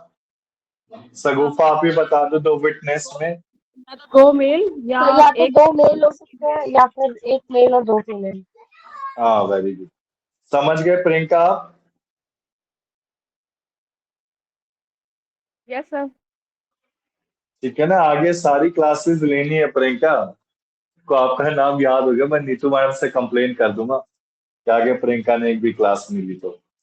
इसके बाद देखो विद सबको लेनी है विद इस 5th वाइफ। अब देखो फासिद मैरिज में सेकंड पॉइंट क्या कह रहा है कि हम 4 मैरिज तक तो शादी कर सकते हैं। अब 4 मैरिज के बाद अगर हम किसी 5th वाइफ से शादी करते तो वो क्या होता है? आपका फासिद मैरिज होता है। अब ये फासिद मैरिज कहने का मतलब क्या है? By divorcing one of the 4th wife. अगर 4th वाइफ में से किसी एक वाइफ को मैं डाइवर्स दूंगा तभी मैं चौथी शादी कर सकता हूँ। ठीक है ना, मतलब मैक्सिमम 4 लिमिट होती है, 4 से ज्यादा नहीं होती। इसके बाद देखो फासिद मैरिज में क्या होता है, with the women undergoing इद्दत पीरियड, मैंने किसी वुमेन से शादी कर ली जिसके पेट में एक बेबी है, ठीक है ना, तो वो भी आपका क्या माना जाता है, फासिद मैरिज। हाँ, इद्दत पीरियड, हाँ, बाय द एक्सपायरी ऑफ इद्दत पीरियड, ठीक है ना। ये जो ब्रैकेट में ब्लू ब्लू में लिखा है, मतलब ये आप कर सकते हो, जब इद्दत पीरियड खत्म हो जाएगा तब वो आपका वैलिड माना जाता है। किसी एक 4 वाइफ में से किसी एक को डाइवर्स होगी तब वैलिड माना जाता है। विटनेस से पहले एक्नॉलेजमेंट है तब आपका वैलिड माना जाता है। इसके बाद देखो प्रोविजन बाय द रीजन और डिफरेंस ऑफ रिलीजन, अगर मैंने कोई कन्वर्जन कराया रिलीजन में, वुमेन इस्लाम में हो गई, क्रिस्टियन ये क्रिश्चियन और ज्यूस रिलीजन हो गया, but man has to adopt the Islam, ठीक है ना, सो वो भी क्या होगा, आपका फासिद मैरिज होगा। इसके बाद देखो आप कोई वुमेन है, जैसे कि with a women so related to previous wife that if one of them had been a male that could not be lawfully intermarried by divorcing the wife who is the obstacle। इसमें क्या कह रहा है फासिद marriage में कि suppose एक male person अगर किसी फीमेल पर्सन से शादी कर रहा है, ठीक है ना, तो बेसिकली उनका इंटर मैरिड रिलेशन नहीं होना चाहिए, ठीक है ना। मतलब सही, एक आप इसे सिंपल टर्म्स में ये समझो कि जो प्रीवियस वाइफ है, ठीक है ना, with a woman so related to the previous, जैसे अगर मैं एक वुमन हूं, मेरे को मेल से शादी करनी है, तो जो उसकी प्रीवियस वाइफ है, जो एक वाइफ का उसका लॉफुल इंटर मैरिड नहीं हुआ है। अरे बेटा 4 केस है, आप इसमें कंफ्यूज मत हो, मतलब एक जो मुस्लिम मैन है वो 4 शादी कर सकता है, 4, ये सेकंड पॉइंट को डिफाइन कर रहा है, लास्ट पॉइंट, 4 मैरिज में से एक को डाइवर्स देगा तभी वो fifth, second and fifth her correlated. Clear है बेटा ये रविंदर? आज आज वेद व्यास में है। सगुफा प्रियंका, क्लियर है ये चीज आपको? यस सर, क्लियर है। ठीक Yes, है, sir. अभी सब मेरे को ऐसा लगता है कुंभ में गए होंगे, ठीक है ना। इसके बाद देखो आप टर्मिनेशन ऑफ फासिद मैरिज की टर्मिनेशन कब होती है, जब आपका इरेगुलर मैरिज टर्मिनेटेड होता है किसी एक पार्टी से, और टर्मिनेशन इज बिफोर कंजम्पशन, ये देखो consummation, it has no legal effect, but if termination is after. So basically देखो आप इरेगुलर मैरिज कब टर्मिनेटेड होता है, जब कोई टर्मिनेशन होता है, यानी कि कोई किसी जैसे आपका वाइडेबल था फासिद मैरिज, तो फासिद ये जो ब्लू पॉइंट हो गए ना, ब्लू पॉइंट हो गए तो आपका क्या हो गया, वो टर्मिनेट हो गया, मतलब हम वैलिड कर सकते, वो फासिद मैरिज नहीं कहलाया जाता। अगर टर्मिनेशन आफ्टर हो रहा है तो वाइफ एंटाइटल होगी किसके लिए, डॉहर के लिए। अब डॉहर भी 2 होते हैं, एक तो स्पेसिफाइड होता है और एक आपका अनस्पेसिफाइड होता है। स्पेसिफाइड में मैं एक एग्जांपल देना चाहूंगा, 3 दिरहम मिनिमम होता है, मैक्सिमम 500 दिरहम तक दिया जाता है, जिसमें कुछ रुपीज में होता है, ठीक है ना, अभी बताएंगे नहीं हम क्लास में। इसके बाद देखो she is bound to observe इद्दत फॉर 3 कोर्सेज।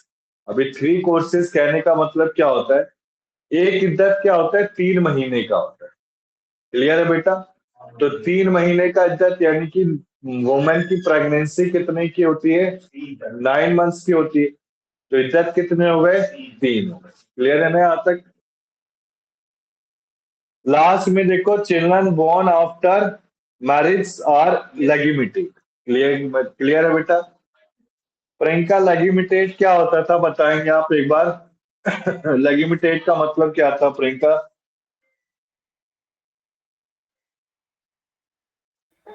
बोलो प्रियंका एक बार।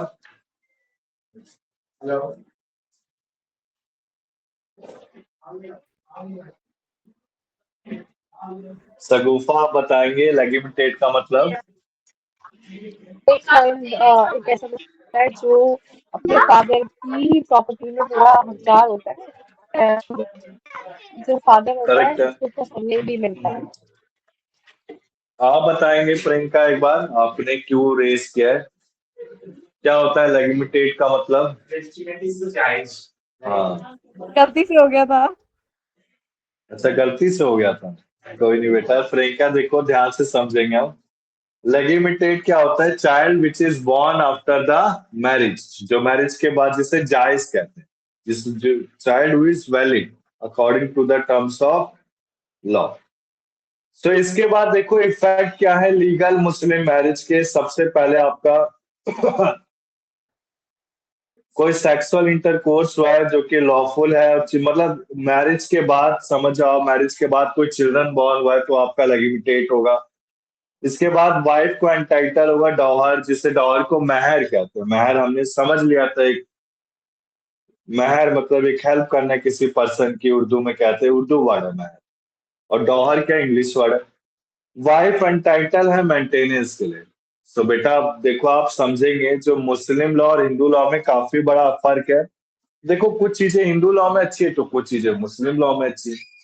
अब जो चीजें अच्छी है मैं डिस्कस करना चाहूंगा। हिंदू लॉ में क्या चीज अच्छी थी? मेंटेनेंस, बच्चे को भी मिल रहा है, डिजीज पर्सन को भी मिल रहा है, वाइफ को भी मिल रहा है, डिपेंडेंट चिल्ड्रन को भी मिल रहा है, और फादर मदर को भी मिल रहा है। बट इस केस में मेंटेनेंस किसको मिलती है? मुस्लिम लॉ को लड़की को मिलती है, उसके अलावा बच्चे को मिल ही नहीं सकती। ठीक है ना? वहीं सेम हम मुझसे हिंदू लॉ में आएंगे। हिंदू लॉ की कमी क्या है कि आपका एक विटनेस नहीं होता, डॉक्यूमेंट नहीं होता मैरिज के समय, बट आपका इसमें होता है, मुस्लिम लॉ में होता है। ठीक है। So mutual rights of inheritance आपके एस्टेब्लिश हो जाते हैं। Provision regarding marriage due to the rules of affinity. अभी एफिनिटी बेटा मैं आपको नहीं बताऊंगा, एफिनिटी हम वसीहतनामा में करेंगे। वसीहतनामा, जब वसीहतनामा नहीं है, इंटरस्टेट सक्सेशन है, तो दो रूल्स आते हैं, एक रूल ऑफ एफिनिटी और एक और रूल हम अभी डिस्कस क्लास में नहीं करें। क्लियर है? सो इसमें कुछ शेयर होता है जो आपके एमसीक्यू क्वेश्चन में आया था, वो क्वेश्चन भी आपको स्पेसिफाइड कर दूंगा, वो शेयर आपको लर्न करना था। ठीक है ना? वाइफ एंटाइटल नहीं होगी हस्बैंड के डेथ के बाद जब तक उसका डिसोल्यूशन मैरिज का नहीं हो जाता। क्लियर है? आपको समझ गया? ठीक है।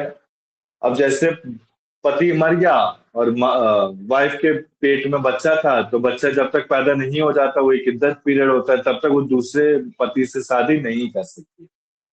वुमेन अपने स्टेटस को चेंज नहीं कर सकती है मैरिज में। She remain subject to premature school of law. Clear है यहाँ तक? ठीक है ना? यहाँ तक क्लियर है? सगुफा प्रियंका बताओ बेटा। यस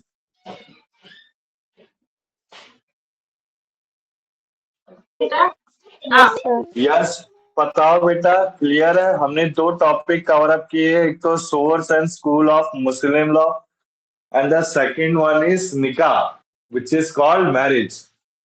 क्लियर है बेटा? Yes sir. ठीक है ना? सो अब टॉपिक आता है मुट्टा मैरिज। मुट्टा मैरिज क्या होता है? मौज मस्ती के लिए मैरिज होता है। इसको ऐसे वर्ड में मैं यूज करना चाहूंगा जो आपको याद है। मुट्टा का मतलब क्या होता है? एंजॉयमेंट। सो मुट्टा marriage is specifically allowed to the male Muslim person only. जो मेल मुस्लिम पर्सन है उसे ही ये राइट प्रोवाइड किया गया, वुमेन को प्रोवाइड नहीं किया गया। ठीक है ना? या तो केरला के लोगों को वहाँ पे हाँ। they are adopting from हाँ। कि 3 महीने 6 महीने 1 साल के लिए शादी करेंगे, उसके बाद फिर छोड़ देंगे। वही है। मैरिज कॉन्ट्रैक्ट पे करते हैं। हाँ करेक्ट है। बट वो वैलिड नहीं है इंडिया में, उसको लिखा है। ठीक है। सो बेसिकली देखो मुट्टा मैरिज क्या, एक मैरिज फॉर प्लेजर होता है for a fix period of temporary marriage. मैं कह सकता हूँ मैक्सिमम टाइम पीरियड इसका 1 ईयर है।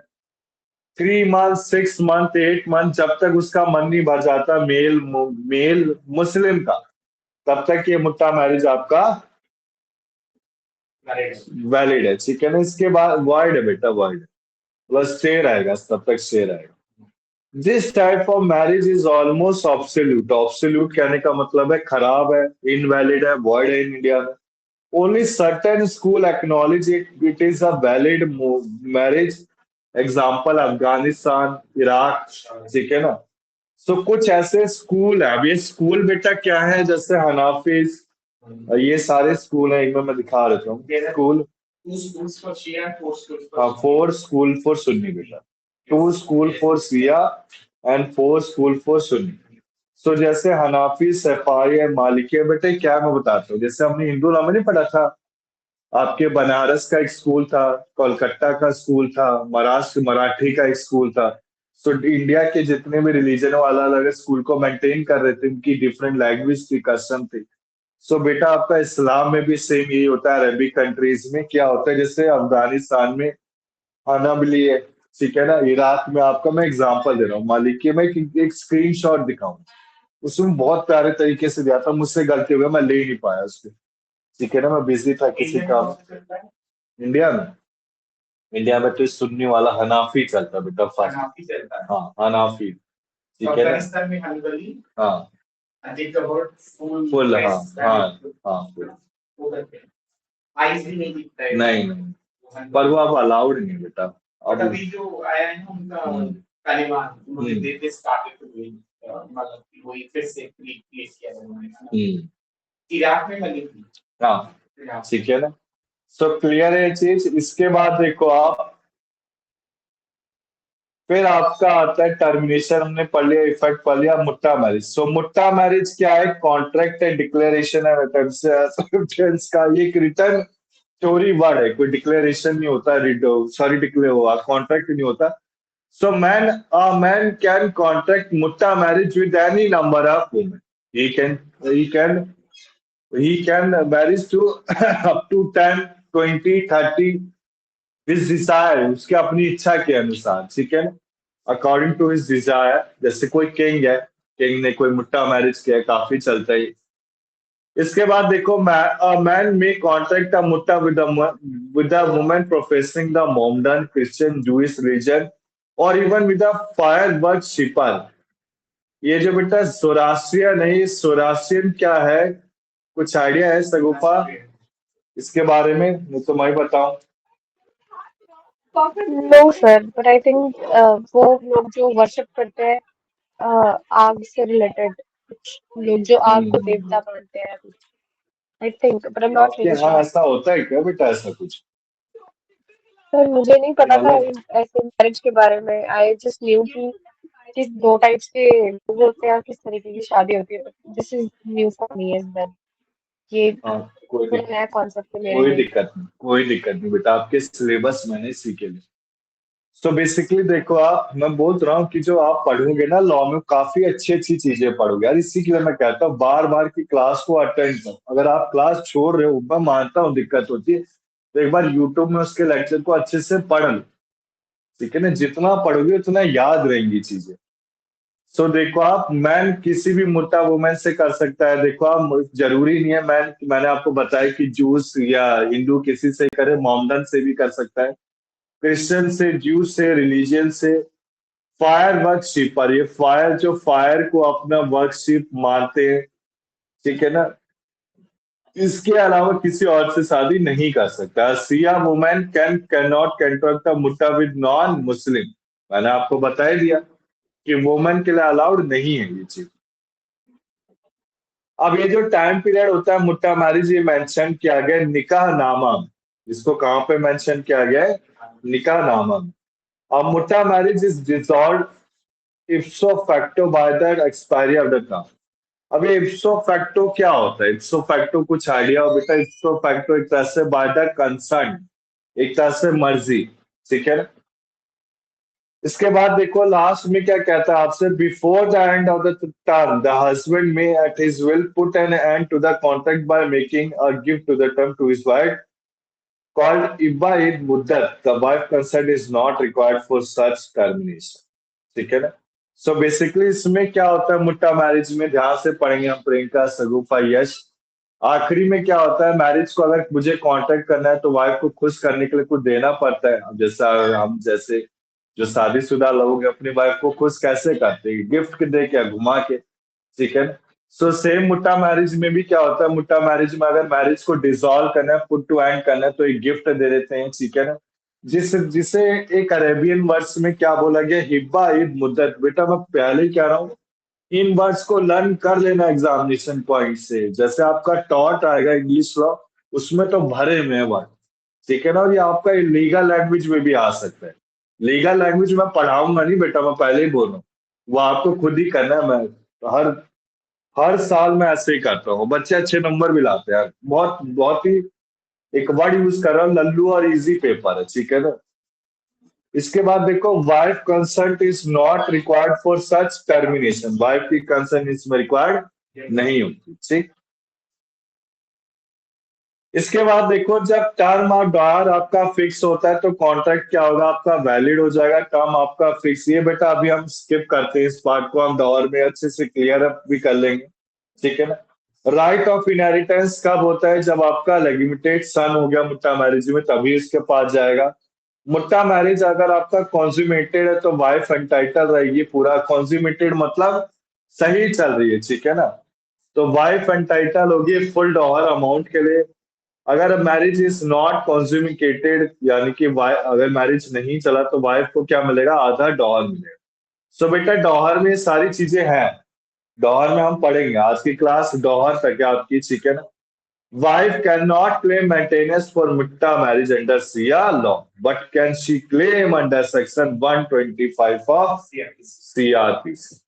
So CRPC क्या होता है रविंदर, इसकी फुल फॉर्म बताओ बेटा वाल्मीकि मिश्रा। फिलहाल कोर्स मुझे पता है PC panel code, Indian panel code. Indian IPC CrPC क्या होता है बताओ बेटा रविंदर। प्रियंका सेंट्रल रिजर्व कोई नहीं होता तभी मैं कह रहा हूं।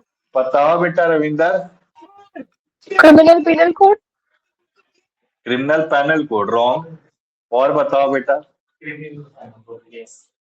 क्रिमिनल पैनल कोड रॉन्ग, मैंने रॉन्ग बोल दिया ना बेटा, नहीं है। बताओ बताओ जल्दी जल्दी रविंदर। सीआरपीसी की फुल फॉर्म होता है, कोई नहीं मैं बताऊंगा अभी। Criminal procedure code sir. Very good, excellent जवाब, ठीक है ना। Code of criminal procedure. नहीं नहीं, कोड ऑफ क्रिमिनल प्रोसीजर। तो गलत हो गया। Code of criminal procedure is good. Sagufa good answer, आपने गूगल सर्च किया है, ठीक है ना, पता चल गया मुझे। तो इसका इतनी देर देखो बाद आंसर, नाम सुन के हाँ ध्यान से क्या, मुझे पता है गूगल में आ रहा होगा ना, code of criminal procedure. So code of criminal procedure नहीं, it is criminal procedure code. हम क्या बोलेंगे, क्रिमिनल प्रोसीजर कोड। मैं लॉ ऑफ क्राइम में चीज बताऊंगा, आप एलएलबी फर्स्ट ईयर में क्या पढ़ेंगे, लॉ ऑफ क्राइम जिसे इंडियन पैनल कोड कहते हैं, पैनल आईपीसी की धारा है, ऐसे आईपीसी की धारा है, याद रहेगा। सेकंड ईयर में क्या पढ़ेंगे, क्रिमिनल प्रोसीजर कोड। तो आज की क्लास जो मैंने अभी ली थी सुबह 10 से 12, क्रिमिनल प्रोसीजर कोड में काफी चीजें मैंने पढ़ाई थी, trial, summons, warrant, double jeopardy, plea bargaining, accomplice, reference, review, revision, appeal, ठीक है ना, जुवेनाइल जस्टिस, चाइल्ड केयर, तो ये सारे क्रिमिनल प्रोसीजर कोड में आते हैं। एलएलबी थर्ड ईयर में क्या पढ़ेंगे, criminology and penology, which is a theory subject. LLB third year बेटा पूरा का पूरा थ्योरी है और कुछ नहीं, ठीक है ना, यहाँ तक क्लियर है। सर तो आपको लर्न, हाँ हाँ बोलो बेटा। थर्ड ईयर में हमें चूज करने के लिए भी मिलता है कि हमें कौन सा सब्जेक्ट में स्पेशलाइजेशन करनी है। सगुपा का बड़ा अच्छा क्वेश्चन है कि सर हमें एलएलबी थर्ड ईयर में चूज करना पड़ता है सब्जेक्ट। तो बेटा सगुपा देखो, मैंने आपको पिछली फर्स्ट डेमो जब क्लास ली थी आप लोगों की, तो आपको एक पीडीएफ शेयर किया था जिसमें आपके सब्जेक्ट बुक के नाम बताए थे, तो मैं क्लियर कर देता हूँ अभी क्लास में। एलएलबी फर्स्ट ईयर में 8 बुकें लेनी है, कोई आपका ऑप्शनल नहीं एलएलबी फर्स्ट ईयर में।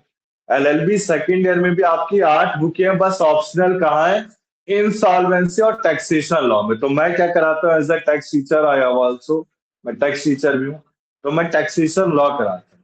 क्लियर है यहाँ तक, काफी अच्छे तरीके से, और टैक्सेशन लॉ का रिजल्ट अच्छा जाता है। इसके बाद देखो वो पेपर 8 होता है सगुफा। फिर लास्ट में बेटा आपका क्या आता है, एलएलबी थर्ड ईयर में पेपर 8 आता है, उसमें भी आपको चॉइस करनी, ठीक है ना। क्लियर है सगुफा, 7 पेपर तो पढ़ने ही है बेटा, मैं पेपर के नाम नहीं बता सकता अभी, अगर नाम बताने तो मैं बोलूं, बताओ।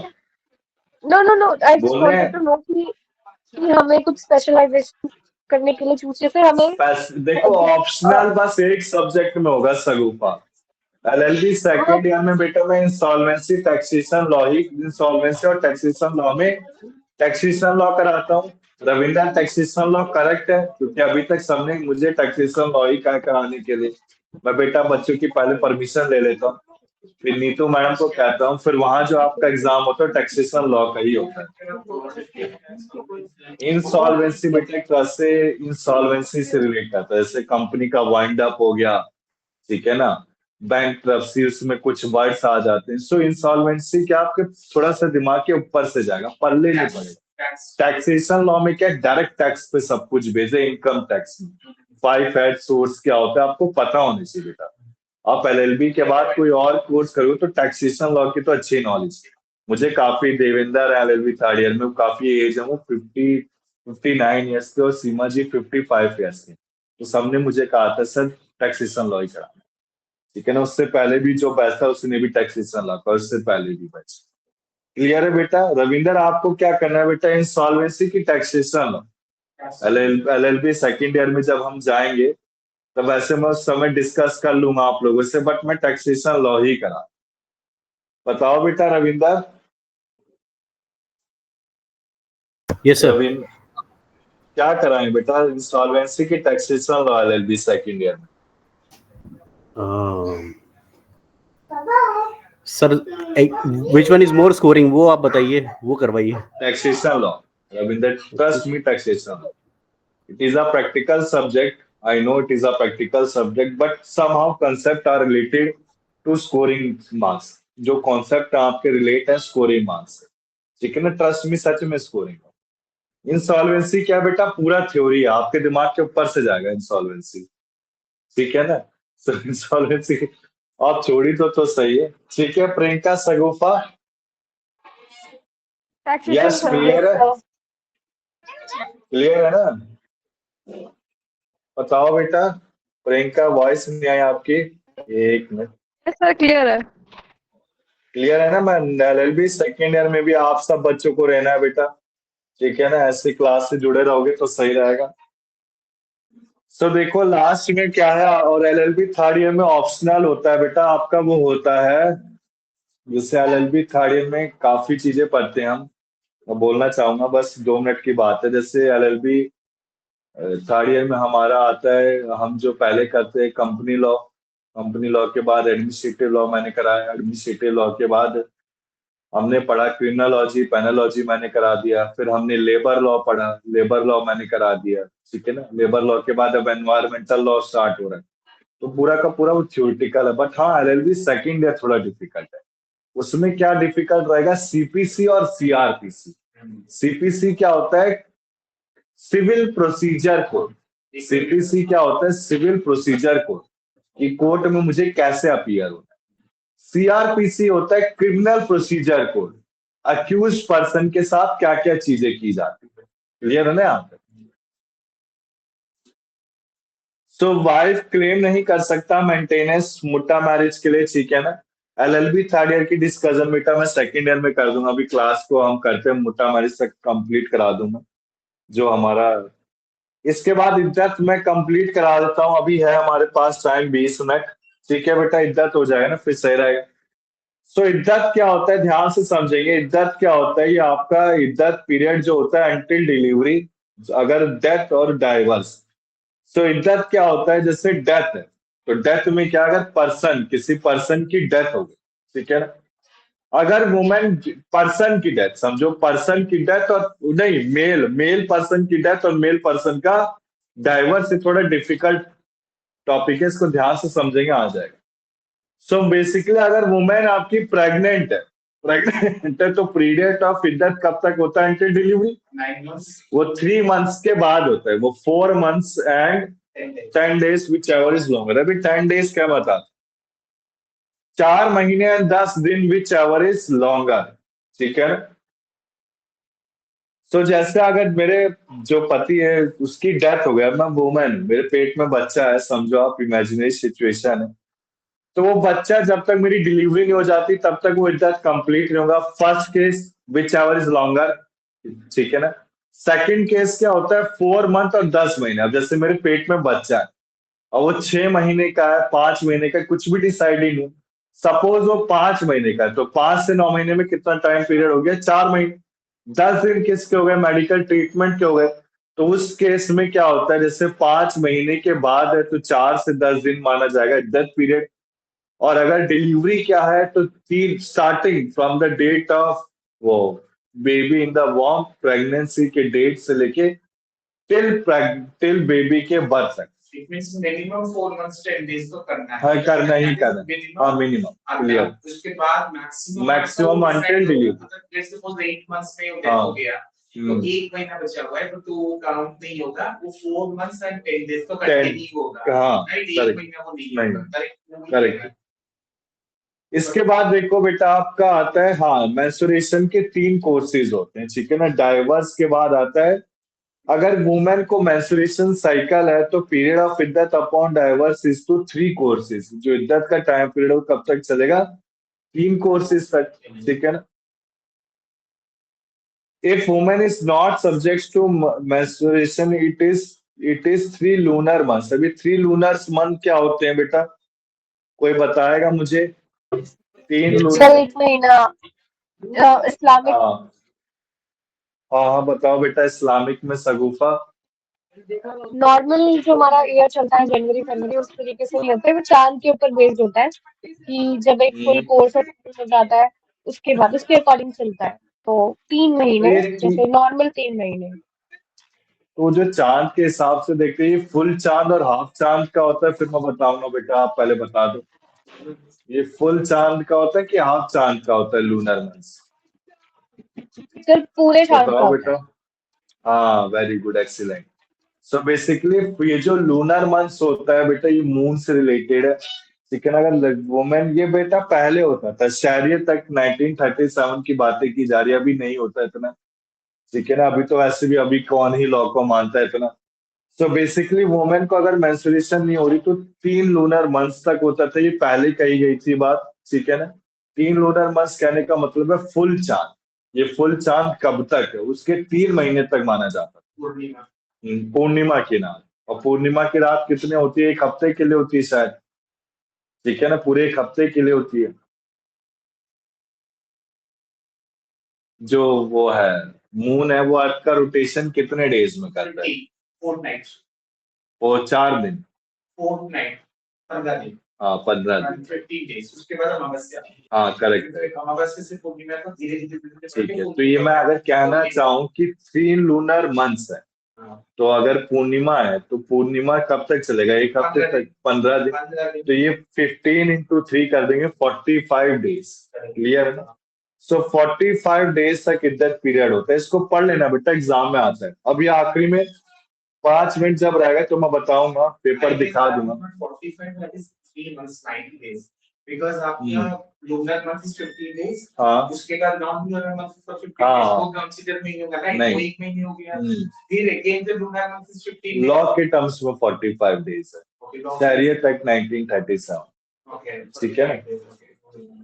इसके बाद देखो वुमेन अगर प्रेग्नेंट है डाइवर्स के समय तो बेटा आपको पता ही है कितना not it is more than 3 months, या तो 3 महीने से ज्यादा हो या फिर आपका डिलीवरी होगा। क्लियर है? अब इसमें देखो आप मुस्लिम वुमेन प्रोटेक्शन एक्ट क्या कहता है? Also at the termination of pregnancy as the end of इद्दत पीरियड, यानी कि प्रेगनेंसी में क्या जोड़ दिया गया? टर्मिनेशन को भी ऐड कर दिया गया, ठीक है ना। उसमें मेडिकल ट्रीटमेंट भी आ जाता है उसका। सो स्टार्ट करते हैं इद्दत पीरियड कब स्टार्ट होता है? इद्दत पीरियड होता है अगर कोई मैरिज डिसॉल्व हुई ऐसे तो कब से स्टार्ट हो जाता है? डेथ के बाद से ही। डाइवर्स है तो डाइवर्स के बाद से स्टार्ट हो जाता है। अगर इंफॉर्मेशन नहीं है assumed, यानी कि प्रिज्यूम डेथ है, डिजर्शन है, जैसे हिंदू लॉ के टर्म पढ़े थे ना डाइवर्स के हमने, ठीक है ना। सो इंफॉर्मेशन नहीं है हस्बैंड के डेथ का, डाइवर्स का, जैसे कि आपका प्रिज्यूम डेथ, 7 years तो बोल रहे हैं। हाँ प्रिज्यूम डेथ 7 साल तक था, डिजर्शन 2 साल तक था, 2 साल तक मिलने जुलने नहीं आया, और एक था आपका प्रेनेंसिएशन साधु संत बन गया। सो बेसिकली इंफॉर्मेशन अगर हस्बैंड डेथ डाइवर्स की नहीं है तो वाइफ तक रीच नहीं कर पा रहा है until after the expiry of period of iddat, then she is not bound to observe iddat। Clear है यहाँ तक? अगर कोई मैरिज डेथ से डिसॉल्व हो गई, खत्म हो गई, तो ऑब्जर्वेशन ऑफ इद्दत वाइफ का कंपलसरी है करना, ठीक है ना, वेदर देयर इज कॉन्जिकेशन और नॉट। कॉन्जिकेशन हुआ है या फिर नहीं हुआ। अगर डाइवर्स हुआ तो इद्दत कब होगा? जब उसकी मैरिज कॉन्जुगेटेड होगी, ठीक है ना? क्लियर है ना यहाँ तक? अरे देखो मैं समझाता हूँ। जैसे अगर मैरिज आपकी डेथ से हो गई, अब मैरिज में, मुस्लिम मैरिज में डेथ हो गई, तो वुमेन को जरूरी, अब उसके पेट में बच्चा नहीं है तो इद्दत करना जरूरी नहीं है, वो दूसरे पति से जल्दी शादी कर लेगी। बट अगर डाइवर्स हो रखा है, उसके पेट में बच्चा है, तो बच्चा होने के बाद वो दूसरे पति से शादी कर सकती है। क्लियर है ना सगोफा? मैं कुछ सही कह रहा हूँ कि गलत कह रहा हूँ? सर आई थिंक थोड़ा सा गड़बड़ है कि उसे कैसे कैसे गड़बड़ अगर है? अगर डेथ हो गई है तो इद्दत करनी जरूरी है, even if the marriage is not consummated, तो भी आपको इद्दत करनी पड़ेगी। और अगर डिवोर्स सीन है तो उसमें आप इद्दत तभी करोगे if the marriage is consummated. अगर कंज्यूमेटेड नहीं है तो you are not bound to consummated का डू मतलब दैट क्या है सगोफा, आप बताएंगे? Physical relation. हाँ, वेरी गुड, एक्सीलेंट जवाब। ठीक है ना? सो ये सुनना चाहता था। तो देखो, मैरिज अगर आपकी डेथ से डिसॉल्व हो गई है, सो ऑब्जर्वेशन ऑफ इद्दत वाइफ का कंपलसरी होता है। क्लियर है ना यहाँ तक? चाहे उनके बीच में कोई रिलेशन हुआ या फिर नहीं हुआ, कॉन्ज्यूमिकेशन का मतलब। इसके बाद अगर डाइवर्स की बात है तो इज्जत आपका कंपलसरी है, चाहे मैरिज में फिजिकल रिलेशन हुआ हो। क्लियर है यहाँ तक? ठीक है ना? क्लियर है बेटा Ravinder, Priyanka? Yes. Yes sir. इसके बाद देखो फिर आता है बेटा, हाँ मैं यहाँ तक करा दूं ना, इज्जत इज्जत हो जाएगा, फिर डॉलर तक छोड़ देंगे हम लोग। हमने 25 पेजेस कर लिए 82 में। अब देखो, rights and duties during the इद्दत। तो सबसे पहले हस्बैंड को मेंटेन करना पड़ेगा वाइफ को ड्यूरिंग द पीरियड ऑफ इद्दत, ठीक है ना? अगर वाइफ किसी can not marry another person under the completion of her इद्दत, वाइफ दूसरी मैरिज से पर्सन से शादी नहीं कर सकती जब तक उसका इद्दत नहीं हुआ है। हस्बैंड 5 तक शादी नहीं कर सकता जब तक कंप्लीशन ऑफ डाइवर्स वाइफ इद्दत, उसकी जो डाइवर्स वाइफ है उसका इद्दत नहीं कंप्लीट हुआ है। अगर किसी इवेंट में डेथ हो जाती है किसी एक पार्टी की बिफोर द एक्सपायरी ऑफ इद्दत पीरियड, तो जो सेकंड पर्सन है वो इनहेरिट कर सकता है, ठीक है, in the capacity of wife and husband. और डाइवर्स आपका रिवोकेबल हैज नॉट रिवोकेबल, और रिवोकेबल हमें पता है, रिवोकेबल जिससे लिया जा सकता है, रिवोकेबल जिससे वापस नहीं किया जा सकता। सो डाइवर्स आपका वापस, मतलब डाइवर्स हैपन नहीं हो सकता before the death of disease, ठीक है ना? इसके बाद देखो लास्ट पॉइंट क्या कह रहा है, अगर डाइवर्स आपका प्रोनाउंस किया गया डेथ इलनेस से, so husband dies before the completion of wife इद्दत, वाइफ इज एंटाइटल। अगर हस्बैंड पहले ही मर गया वाइफ की इद्दत से पहले, तो ये बेटा मेंटेनेंस में, ये जो थर्ड फोर्थ पॉइंट है मेंटेनेंस में करेंगे हम। अगर डाइवर्स हो जाता है किसी डेथ इलनेस से, तो हस्बैंड डाइट हो गया, डाइवर्स हुआ डेथ इलनेस और हस्बैंड की डेथ हो गई, तो बिफोर वाइफ की इद्दत होने से पहले वाइफ का जो एंटाइटलमेंट है इनहेरिट कर सकती है, even divorce has become revocable prior to his death. Clear है बेटा? बताओ बेटा आज प्रियंका सगुफा क्लियर है यहाँ तक? रविंदर? Yes sir. तो रविंदर आप बताएंगे आज के टॉपिक हमने क्या क्या करे, फिर मैं एक पेपर दिखाऊंगा आपको। सर बताओ हमने बेटा। स्कूल ऑफ थॉट्स पढ़े मुस्लिम्स के, हमने वेरी गुड। ये देखा सोर्सेज कि पढ़े, हाँ स्कूल उनके सोर्सेज schools ऑफ पढ़े, मुस्लिम लॉ, फिर उनकी हिस्ट्री पढ़ी, फिर कहाँ से आए हैं, फिर शिया सुन्नी, उसके जो दो मेन ब्रांचेस होती है वो पढ़े हमने। उसके बाद हमने लिया कि कौन कौन सी चीज़ें कुरान से आती है, कौन सी हदीस से आती हैं, कौन सी इंटरप्रिटेशंस होती है, कौन कौन सी स्कूल ऑफ थॉट उसको एक्नॉलेज करते हैं और कौन कौन नहीं करते। फिर हमने लॉ पढ़ा जो कि मेरे को एग्जैक्टली याद 1937 में शायद लाया गया था, 37-39 में। Very good. और हाँ, उसके बाद हमने मैरिजेस पढ़े, ये मुस्लिम मैरिज पढ़ा, कितनी मैरिजेस अलाउड होती हैं पढ़ा है, और क्या क्या राइट्स मेल के पास होते हैं, क्या वुमेन्स के पास होते हैं वो पढ़ा है, और दोहर पढ़ा है, मेहर पढ़ा है, और इनकी मैरिज कॉन्ट्रैक्ट, मतलब मुस्लिम मैरिज कॉन्ट्रैक्ट मैरिज की तरह होती है, which is to be registered in the presence of which is to be done by the parents of the both bride and groom, and उसमें पढ़ा कि मैरिज कैसे वॉइड हो सकती है, किन कंडीशन वॉइड हो सकती है, किसमें वैलिड हो सकती हैं। फिर हमने मैरिज हो गया, ये हो गया। फिर हमने ये पढ़ा कि डाइवोर्स पढ़ा, डाइवोर्स में क्या क्या कंडीशन होती हैं। बीच में वो पॉलीगैमी वाला भी पॉइंट था कि 5 से ज़्यादा पॉलीगैमी होगी, और मैरिज होगा तो उसमें विटनेस चाहिए होते हैं 2 मेल या फिर 1 मेल और 2 फीमेल। हाँ, वेरी गुड, अच्छा बता रहे हो आप, अच्छा रिवीजन हाँ। करा रहे हो बच्चों का आप। तो बेटा अपना ही रिवीजन कर रहा हूँ सर मैं। हाँ हाँ, नहीं बच्चे सुन भी रहे हैं ना साथ साथ में।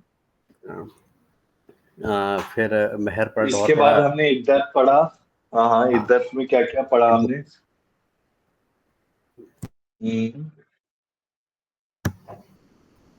बताओ बताओ बेटा। सर इद्दत में पीरियड पढ़ा जिसमें कि उसको फॉलो करना होता है लेडी को, वाइफ को, अनबॉर्न चाइल्ड हो या फिर वो मेंस्ट्रुएशन साइकिल हो, जिसमें कि मून साइकिल देखा जाता है 45 डेज हमारा कैलेंडर ईयर तक। इसके बाद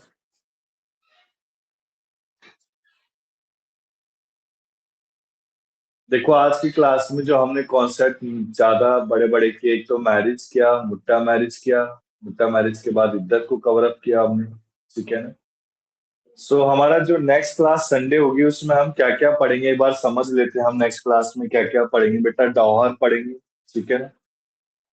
डॉहर के बाद क्या पढ़ेंगे? मेंटेनेंस को कवर अप कर। डॉहर के बाद तलाक करेंगे, वेरी इंपॉर्टेंट टॉपिक, तलाक से क्वेश्चन भी आया था, ठीक है ना। तलाक के बाद देखो 4 तरह की तलाक होती हैं, तलाकुल सुन्नत, तलाकुल बिद्दत, लिया, जिहार, खुल्ला, मुबारता, तलाकुफ, तफवील, ये सारे अरेबिक वाले, ठीक है ना।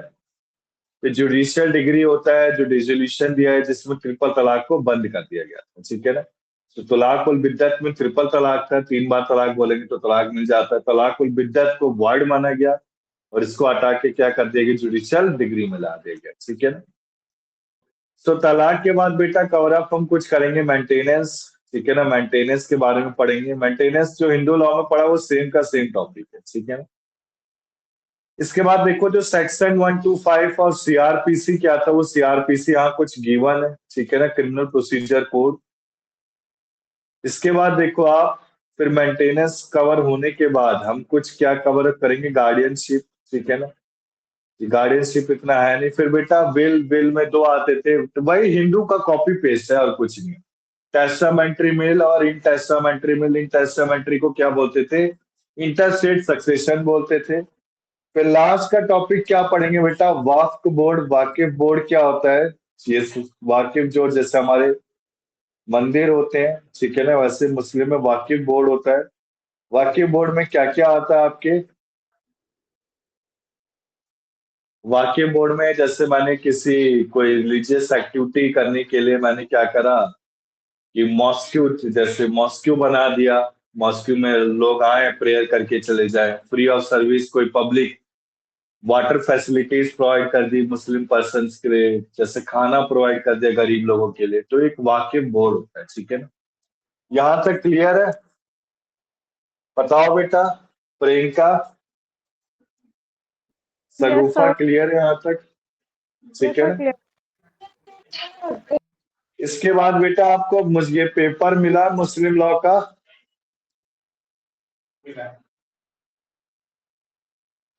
मिला? बताओ। सर पीडीएफ मिला है, इस मिला है? देख लो यार, मिला होगा, नहीं मिला होगा तो कोई नहीं, अभी शेयर करा दो। सर क्वेश्चन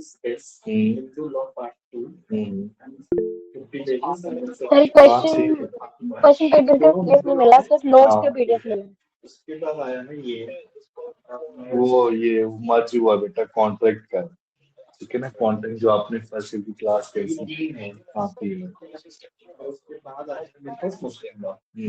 ठीक है, कोई दिक्कत मुस्लिम लॉ आ गया और ये आ गया।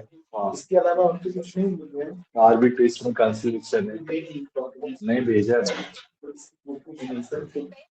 आया मैंने आपको वही दिखाया।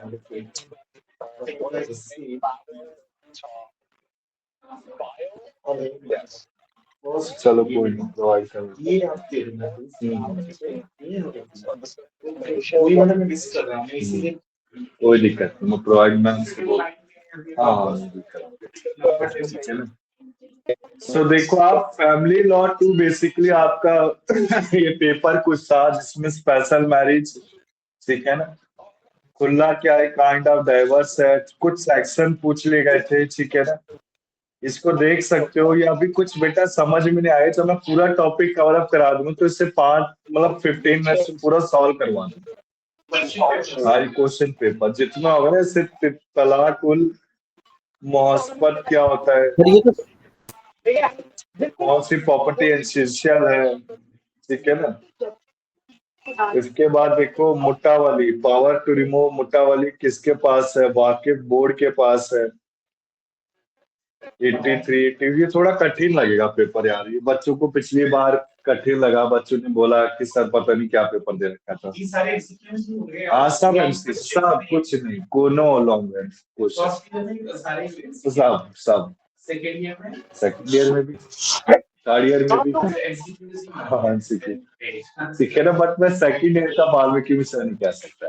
सेकंड ईयर का भाई पता नहीं थ्योरी, देखो अगर थ्योरी दे दिया ना तो मैं जो बोलूंगा 1000% वो क्वेश्चन है, ठीक है ना, उसमें तो और ज्यादा मैं हाँ कोई दिक्कत नहीं,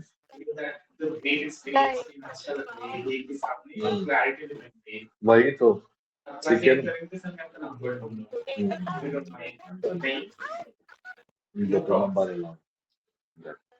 ठीक है ना। अब देखो यहाँ तक क्लियर है बेटा, प्रियंका, सगुफा, यश, रविंदर, कोई डाउट है इसमें? No No, sir. sir. तो आज की क्लास को हम इतना रखें बेटा। नेक्स्ट क्लास बेटा आपकी संडे, ठीक है ना। तो नेक्स्ट क्लास संडे तक हम कोशिश करेंगे कि मुस्लिम लॉ काफी हद तक कर दें। नहीं भी हुआ तो कोई टेंशन नहीं, एलएलबी फर्स्ट ईयर मेरे लिए टेंशन की बात है ही नहीं बेटा कभी शुरू से, क्योंकि बुक्स के लिए वहां बात करनी पड़ेगी। हाँ ठीक है ना। तो आज की क्लास इतनी रखते हैं बेटा, सगुफा, प्रियंका, रविंद्र आप सब जा सकते हो, ठीक है। Okay sir, thank you. Thank you sir. ठीक है बाय बेटा, सबको बाय, जा सकते हैं आप सब। प्रियंका क्लास ओवर हो गई बेटा, आप जा सकते हो।